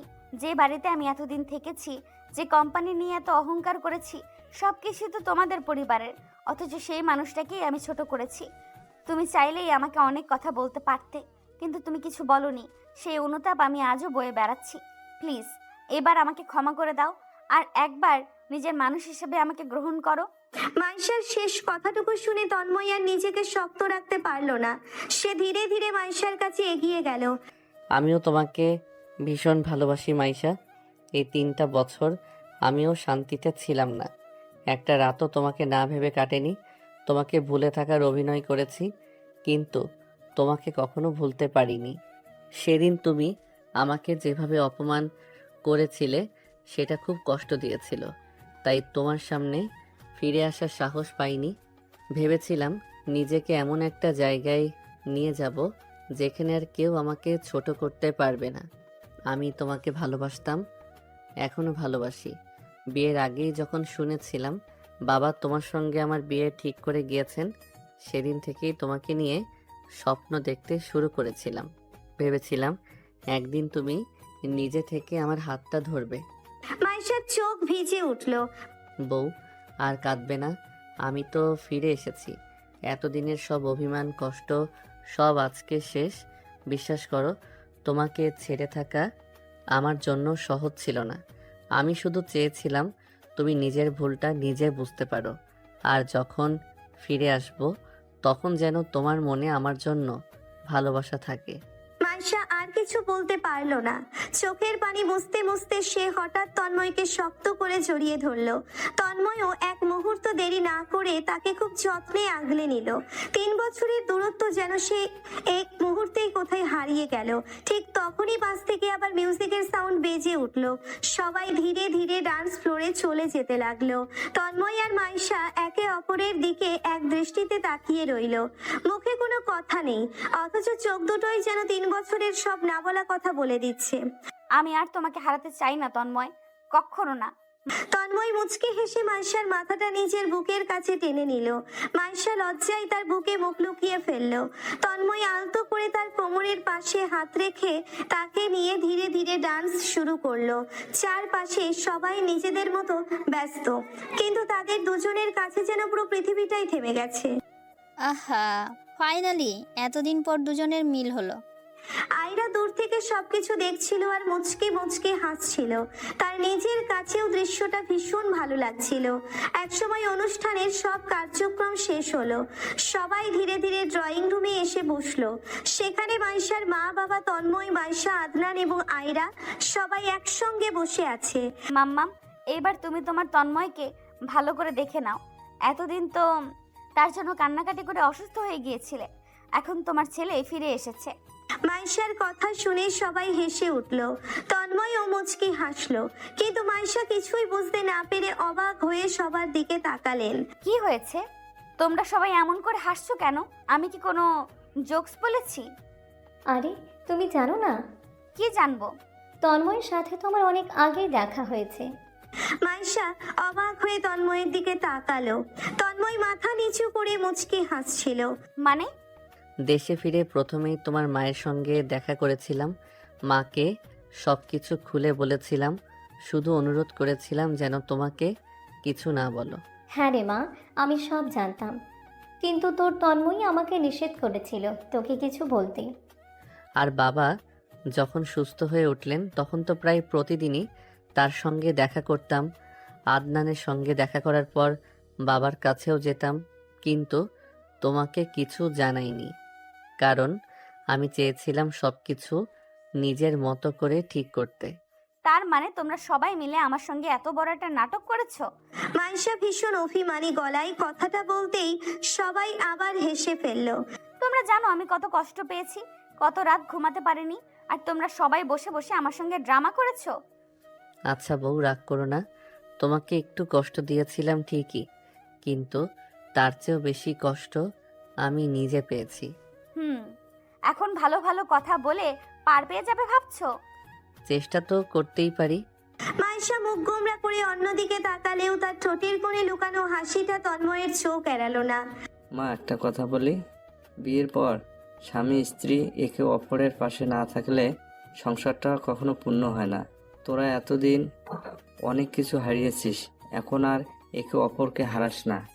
মাইশার বাবা ধীরে ধীরে তন্ময় ও আদনানের দিকে তাকালেন। বাবা, তোমাদের কাছে আমার আর কিছু বলার নেই। তোমাদের যা কিছু ছিল, যা কিছু তোমাদের প্রাপ্য, সব তোমাদের বুঝিয়ে দিতে চাই। আঙ্কেল, আপনি এসব নিয়ে কোনো চিন্তা করবেন না। আপনি যেটুকুনি আছেন সেটুকুই আপনার। আমরা ভালো আছি, আমাদের নিজেদের কোম্পানি দাঁড়িয়ে গেছে। তন্ময় নিজের একটা বিজনেস শুরু করেছে, সেটাও ভালোভাবে এগোচ্ছে। তাই এবারে কোম্পানি এইসব নিয়ে আমাদের কোনো দাবি নেই। আদনান তার সঙ্গে থাকা একটি ফাইল বের করে টেবিলের উপর রাখলো।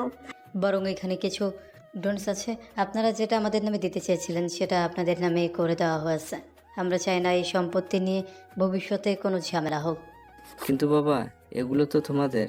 বাবা, আপনি একটা বিষয় ভেবে দেখুন, যখন আমাদের বাবা মা মারা যান তখন আমরা এতটাই ছোট ছিলাম যে চাইলেও নিজেদের কিছু সামলাতে পারতাম না।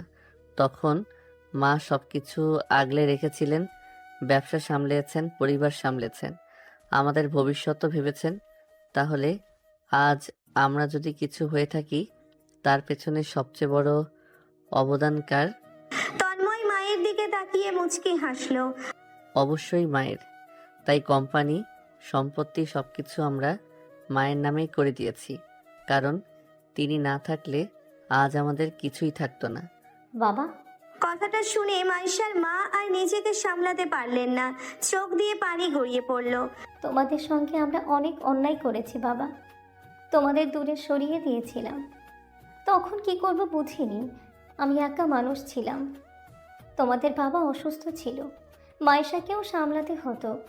হয়তো তোমাদের জন্য যতটা করা উচিত ছিল ততটা করতে পারিনি। এই অপরাধ বোধটা আমার সারা জীবন থাকবে। মা, অতীত নিয়ে আর ভাববেন না। আপনি আমাদের জন্য যতটা করেছেন সেটা হয়তো আমরা কোনোদিন শোধ করতে পারবো না। কিন্তু মাম্মা, একটা কথা তো তুমি আমাকে কখনো বলনি, তন্ময়ের আরো একটা ভাই আছে। হ্যাঁ, বলিনি, কারণ তন্ময় ছোট থেকে কিছুটা আমাদের কাছে থাকলেও আদনান আমাদের কাছে বড় হয়নি। হঠাৎ করেই একদিন শুনলাম যে আদনান আর সেখানে নেই। আমি তাদের জিজ্ঞাসা করার পর বলেছে যে আদনানকে তার ফুপু নিয়ে গেছে, আর যেহেতু আদনানের ফুপুর কোনো বাচ্চা ছিল না, তাই তাকে সন্তানের মতোই বড় করেছে। তাহলে আয়রা? আদনানকে নেওয়ার 3 বছর পরে আমার জন্ম হয়। পরিবারে যেন সব কিছুই ঠিক থাকে, সেই কারণে আমার আর আদনানের বিয়ে হয়েছিল। আর আদনানের জীবনের বেশিরভাগ সময় দেশের বাইরেই কেটেছে, তাই তোমরা ওর ব্যাপারে তেমন কিছু জানতে পারোনি। তোমরা আমার কাছ থেকে এত কিছু লুকিয়ে রেখেছিলে, আমি আর কি বলবো। তন্ময় হেসে মাইশার হাতের ওপর নিজের হাত রাখলো। বউ, রাগ করো না, এখন তো সব জেনে গেছো তাই না? এখন এত আদর করব যে সব ভুলিয়ে দিব। মাইশা লজ্জা পেয়ে তন্ময়ের দিকে তাকিয়ে ফিসফিস করে বলল, এখানে ভাই ভাবি মাম্মা পাপা সবাই আছে। ও মা, আমি আবার কি বললাম? তন্ময়ের সরল মুখ দেখে মাইশা লজ্জায় মাথা নিচু করে ফেলল। সবাই একসঙ্গে হেসে উঠল। মাইশার মুখেও ধীরে ধীরে হাসি ফুটে উঠল। পরের দিন ছোটখাটো একটা অনুষ্ঠানের পর মাইশাকে নিয়ে তন্ময়ের বাড়িতে পৌঁছলো। গাড়ি থেকে নামতেই মাইশা চারপাশে তাকিয়ে কিছুক্ষণ চুপ করে রইল। বাড়িটা বিশাল না হলেও অসম্ভব সুন্দর, পরিপাটি আর শান্ত। প্রতিটি জায়গায় যেন তন্ময়ের নিজের হাতের গড়ে তোলা স্বপ্নের ছাপ। মাইশার বুকের ভেতরটা কেমন যেন ভারী হয়ে এলো। একসময় যাকে সে সামান্য বলে অবহেলা করেছিল, সেই মানুষটাই আজ নিজের যোগ্যতায় এমন একটা সুন্দর সংসার তৈরি করেছে। কি হলো, এভাবে তাকিয়ে আছো কেন? তুমি কি বলছো এসব? কিছু না, শুধু ভাবছি তুমি এত কিছু কিভাবে করলে। তন্ময় মুচকি হাসলো, কোনো উত্তর দিল না। হঠাৎ মাইশাকে কোলে তুলে নিতেই মাইশা চমকে উঠে তার দিকে তাকালো। তন্ময়, এটা কি করছো? সবাই দেখছে। দেখতে দাও। আমার একটা স্বপ্ন ছিল একদিন তোমাকে নিজের বাড়িতে এভাবেই নিয়ে আসব। এতদিন সেটা শুধু স্বপ্ন ছিল। আজ যখন সত্যি হয়েছে তখন তোমাকে নিজের পায়ে হেঁটে ঢুকতে দেব নাকি? মাইশার মুখ লজ্জায় লাল হয়ে গেল। সে আর কিছু বলল না। তন্ময় ধীরে ধীরে তাকে নিয়ে বাড়ির ভেতরে ঢুকে পড়ল। রুমের দরজা খুলতেই মাইশা আবার থমকে গেল। পুরো ঘরটা সুন্দরভাবে সাজানো। চারপাশে মাইশার পছন্দের ফুল, পরিপাটি করে সাজানো বিছানা, নরম আলো, সবকিছুতেই একটা শান্ত মায়াবী পরিবেশ। মাইশা ধীরে ধীরে ঘরের মাঝখানে গিয়ে দাঁড়ালো। তুমি এসব কখন করলে? আর আমাকে ক্ষমা করো তোমাকে ছোট করার জন্য। মাইশার ঠোঁটে আঙ্গুল রেখে মুচকি হাসলো তন্ময়। তারপর মাইশার কোমর শক্ত করে জড়িয়ে আরো কাছে টেনে বলল, আজ থেকে আর পুরনো কথা মনে করবে না। যা হয়েছে হয়ে গেছে। বলেই তন্ময় মাইশাকে ঘুরিয়ে পেছন থেকে জড়িয়ে ধরে তার চুলগুলো সরিয়ে উন্মুক্ত ঘাড়ে একের পর এক কিস করতে লাগলো। মাইশার শরীর হালকা কেঁপে উঠল। মাইশা ধীরে ধীরে তন্ময়ের দিকে ফিরে নেশাক্ত চোখে তাকালো। মাইশার গোলাপি ঠোঁট কাঁপতে লাগলো অনবরত। তন্ময় আঙ্গুল দিয়ে মাইশার ঠোঁট হালকা স্পর্শ করে তার ঠোঁট ডুবিয়ে দিল মাইশার ঠোঁটে। মাইশা তন্ময়ের পাঞ্জাবি খামচে ধরলো। তন্ময় মাইশাকে কোলে তুলে খাটে শুইয়ে দিল। মাইশার শরীরে একের পর একে দিল ভালোবাসার স্পর্শ। দুইজন পাগলের মতো একে অপরকে আদর করতে লাগলো। অবশেষে পূর্ণতা পেল তাদের ভালোবাসা। তন্ময় কিছুক্ষণ পর মাইশার পাশে শুয়ে পড়ল। ভালোবাসার উষ্ণতায় বেশ কিছুক্ষণ নীরব হয়ে রইল দুজন। মাইশাও ধীরে ধীরে তার পাশে এসে মাথাটা তন্ময়ের কাঁধে রাখলো।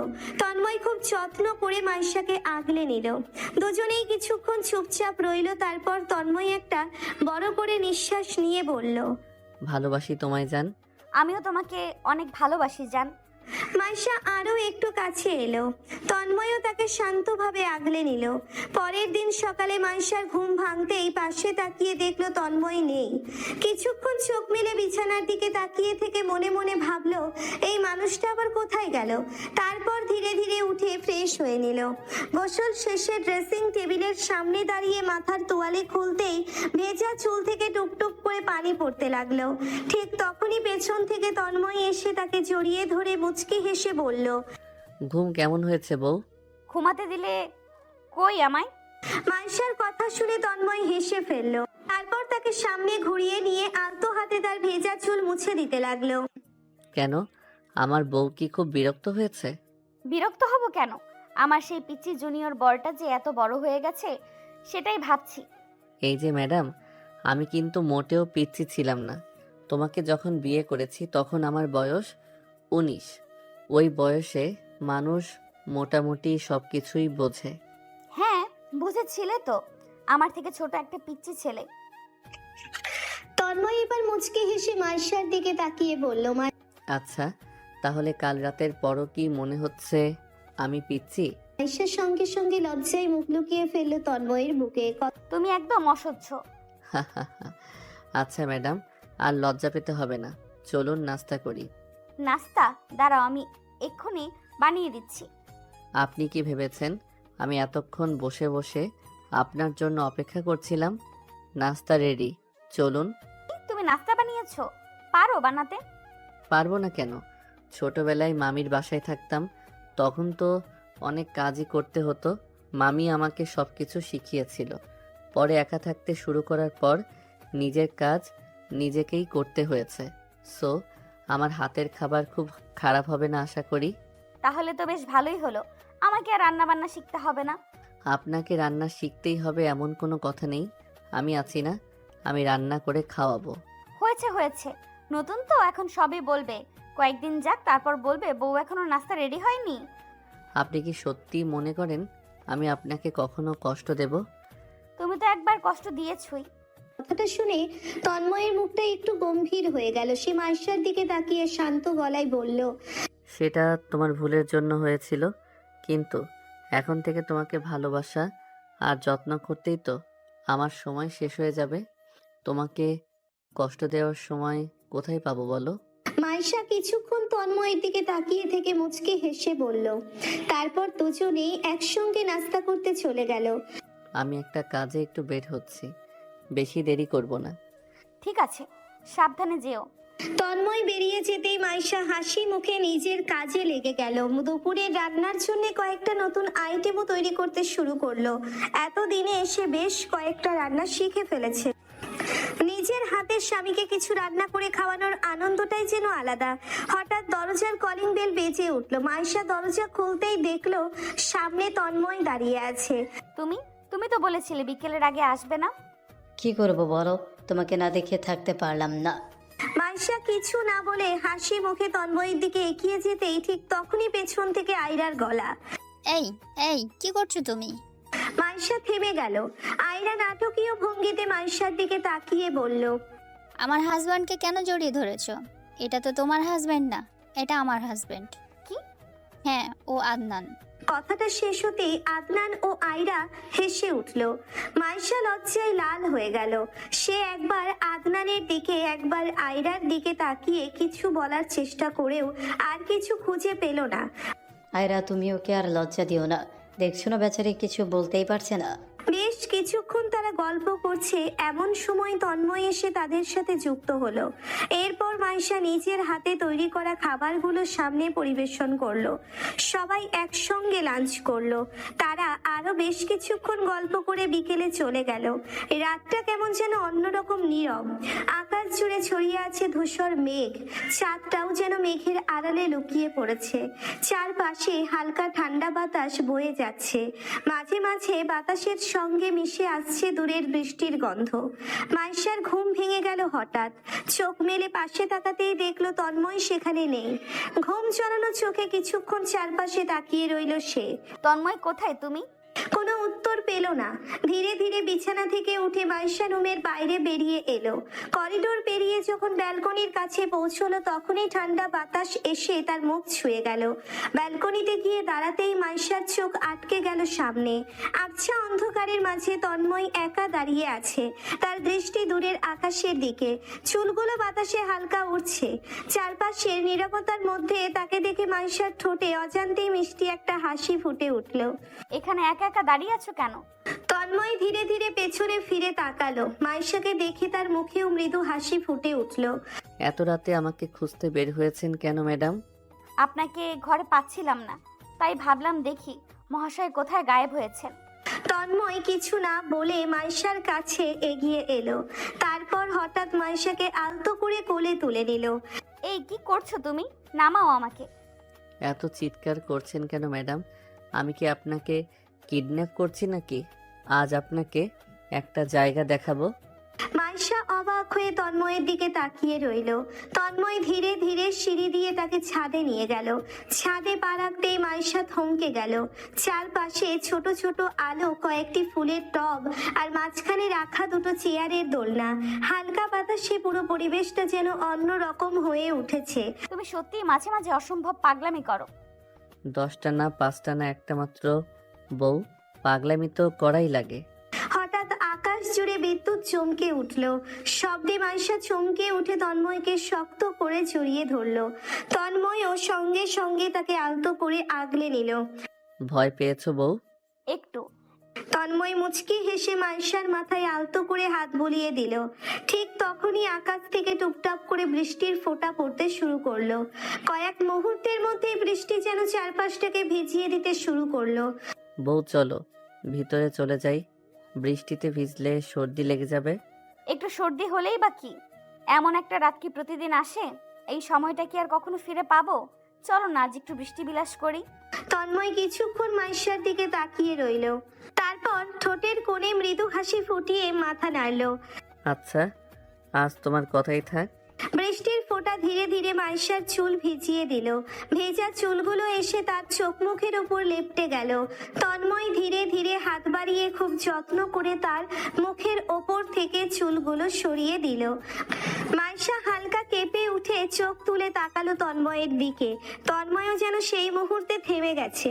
মাইশার ভেজা চুল, চোখের কোণে জমে থাকা বৃষ্টির ফোঁটা আর সেই লাজুক হাসি, সব কিছু মিলিয়ে তাকে দেখে তন্ময়ের চোখে মুগ্ধতা ফুটে উঠল।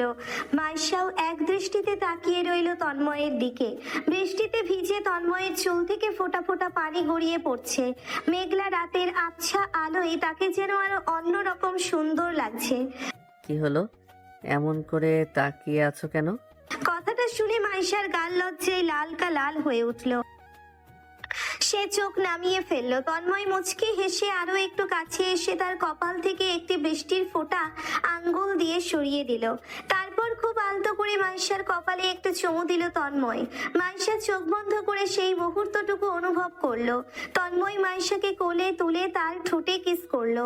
তারপর মাইশার দিকে তাকিয়ে দুষ্টু হেসে গাইতে লাগলো। বৃষ্টি ভিজা রাতে আমি তোমায় নিয়ে যাব, যতগুলো কথা হয়নি বলা তোমাকেই বলে দিব। স্বপ্নীল এই পৃথিবীকে আজ তোমার রঙে রাঙাবো, অনেক দূরের আকাশপথে তোমায় নিয়ে হারাবো। তারপর মাইশার ঠোঁটে বৃষ্টির পানি দেখে তন্ময় নিঃশব্দ চোখে তাকিয়ে রইল। অতঃপর তন্ময় মাইশার ঠোঁট থেকে বৃষ্টির পানি খেতে লাগলো। মাইশাও তাল মিলাচ্ছে, কিন্তু তন্ময় তাকে সুযোগই দিচ্ছে না। মাইশার হৃদস্পন্দন যেন বেড়ে গেল। তন্ময়ের মাথায় এলোমেলো হাত বোলাতে লাগলো। তন্ময় মাইশাকে দোলনায় বসালো। তন্ময় হাঁটু গেড়ে বসে মাইশার গলায় অনবরত কিস করতে লাগলো। শাড়ি সরিয়ে উন্মুক্ত নাভিতে হাত বুলিয়ে দিল। মাইশা কেঁপে উঠল। তার কথা বলার শক্তিও নাই, শরীর অবশ হয়ে আছে। তন্ময় পাগলের মতো আদর করতে লাগলো মাইশাকে। মাইশাও সমান তালে তন্ময়কে আদর করছে। কেটে গেল বেশ কিছুক্ষণ। তন্ময় মাইশাকে কোলে নিয়ে ধীরে ধীরে নিচে নেমে এলো। মাইশা লাজুক হেসে বলল, এই নামাও তো, ঘর ভিজে যাচ্ছে তো। আচ্ছা আচ্ছা, নামিয়ে দিলাম। মাইশা দ্রুত নিচের রুমে গিয়ে পোশাক বদলে ফিরে এলো। এসে দেখলো তন্ময়ও তৈরি হয়ে দাঁড়িয়ে আছে। মাইশা ধীরে ধীরে তার সামনে এগিয়ে আসতেই তন্ময় মুচকি হেসে তার দিকে তাকালো। মাইশা লজ্জায় একটু দূরে সরে যেতে চাইলে তন্ময় মজা করে তার হাতটা ধরে থামিয়ে দিল। পালাচ্ছ কেন বউ? আমি পালাচ্ছি না তো। তাহলে এত লজ্জা পাচ্ছ কেন? তন্ময়ের দুষ্টু হাসি দেখে মাইশা আরো লজ্জা পেয়ে চোখ নামিয়ে ফেললো। তোমার এই লাজুক মুখটা দেখলে যে নিজেকে কন্ট্রোল করতে পারি না, হারিয়ে যাই তোমার মাঝে। কেন আমাকে এত নেশাক্ত করে দাও বউ? ইস, তুমি আমাকে কেন এত লজ্জা দাও? আমি যে তোমার সামনে ঠিকমতো কথাই বলতে পারি না। তাহলে আজ থেকে একটা নিয়ম করি, তুমি যত বেশি লজ্জা পাবে তত তোমাকে আমি আদর বেশি করব, বুঝলে? তোমার নিয়ম আমি মানতে যাব কেন? কারণ আমি তোমার বর। কথাটা বলেই তন্ময় মাইশার দিকে এগোতে লাগলো। মাইশা এক পা করে পিছাতে লাগলো। তন্ময়ও এক পা করে সামনে এগোতে লাগলো। ওই এখন কিন্তু বেশি হয়ে যাচ্ছে। একটু আগেই তো আদর করলে, আমার কিন্তু ভীষণ লজ্জা পাচ্ছে। তোমাকে সারাদিন রাত আদর করলেও যে মন ভরবে না জান, আমাকে বাধা দিও না জান। এতদিনের ভালোবাসা একসাথে মিটিয়ে নিব। উফ জান, তোমাকে দেখলে আমি যে মাতাল হয়ে যাই, মন চায় সারাক্ষণ তোমায় শুধু আদর করি, তোমার মাঝে ডুবে যাই। কয়েক কদম এগোতেই মাইশা দেওয়ালের সাথে লেগে গেল। মাইশা তন্ময়ের কথা শুনে লজ্জায় শেষ হয়ে যাচ্ছে। ঠোঁটের কাঁপুনি যেন 2 গুণ বেড়ে গেল। মাইশার এই অবস্থা দেখে তন্ময় দুষ্টু হেসে মাইশার ঠোঁট ছুঁয়ে দিল আলতো করে। মাইশা চোখ বন্ধ করে ফেলল। অতঃপর তন্ময় মাইশার কোমর ধরে মাইশাকে আরো কাছে টেনে নিল। 2 হাত দিয়ে গাল স্পর্শ করে মাইশার স্নিগ্ধ ঠোঁটে তার ঠোঁট ডুবিয়ে দিল। মাইশা তন্ময়ের চুল মুঠো করে ধরল।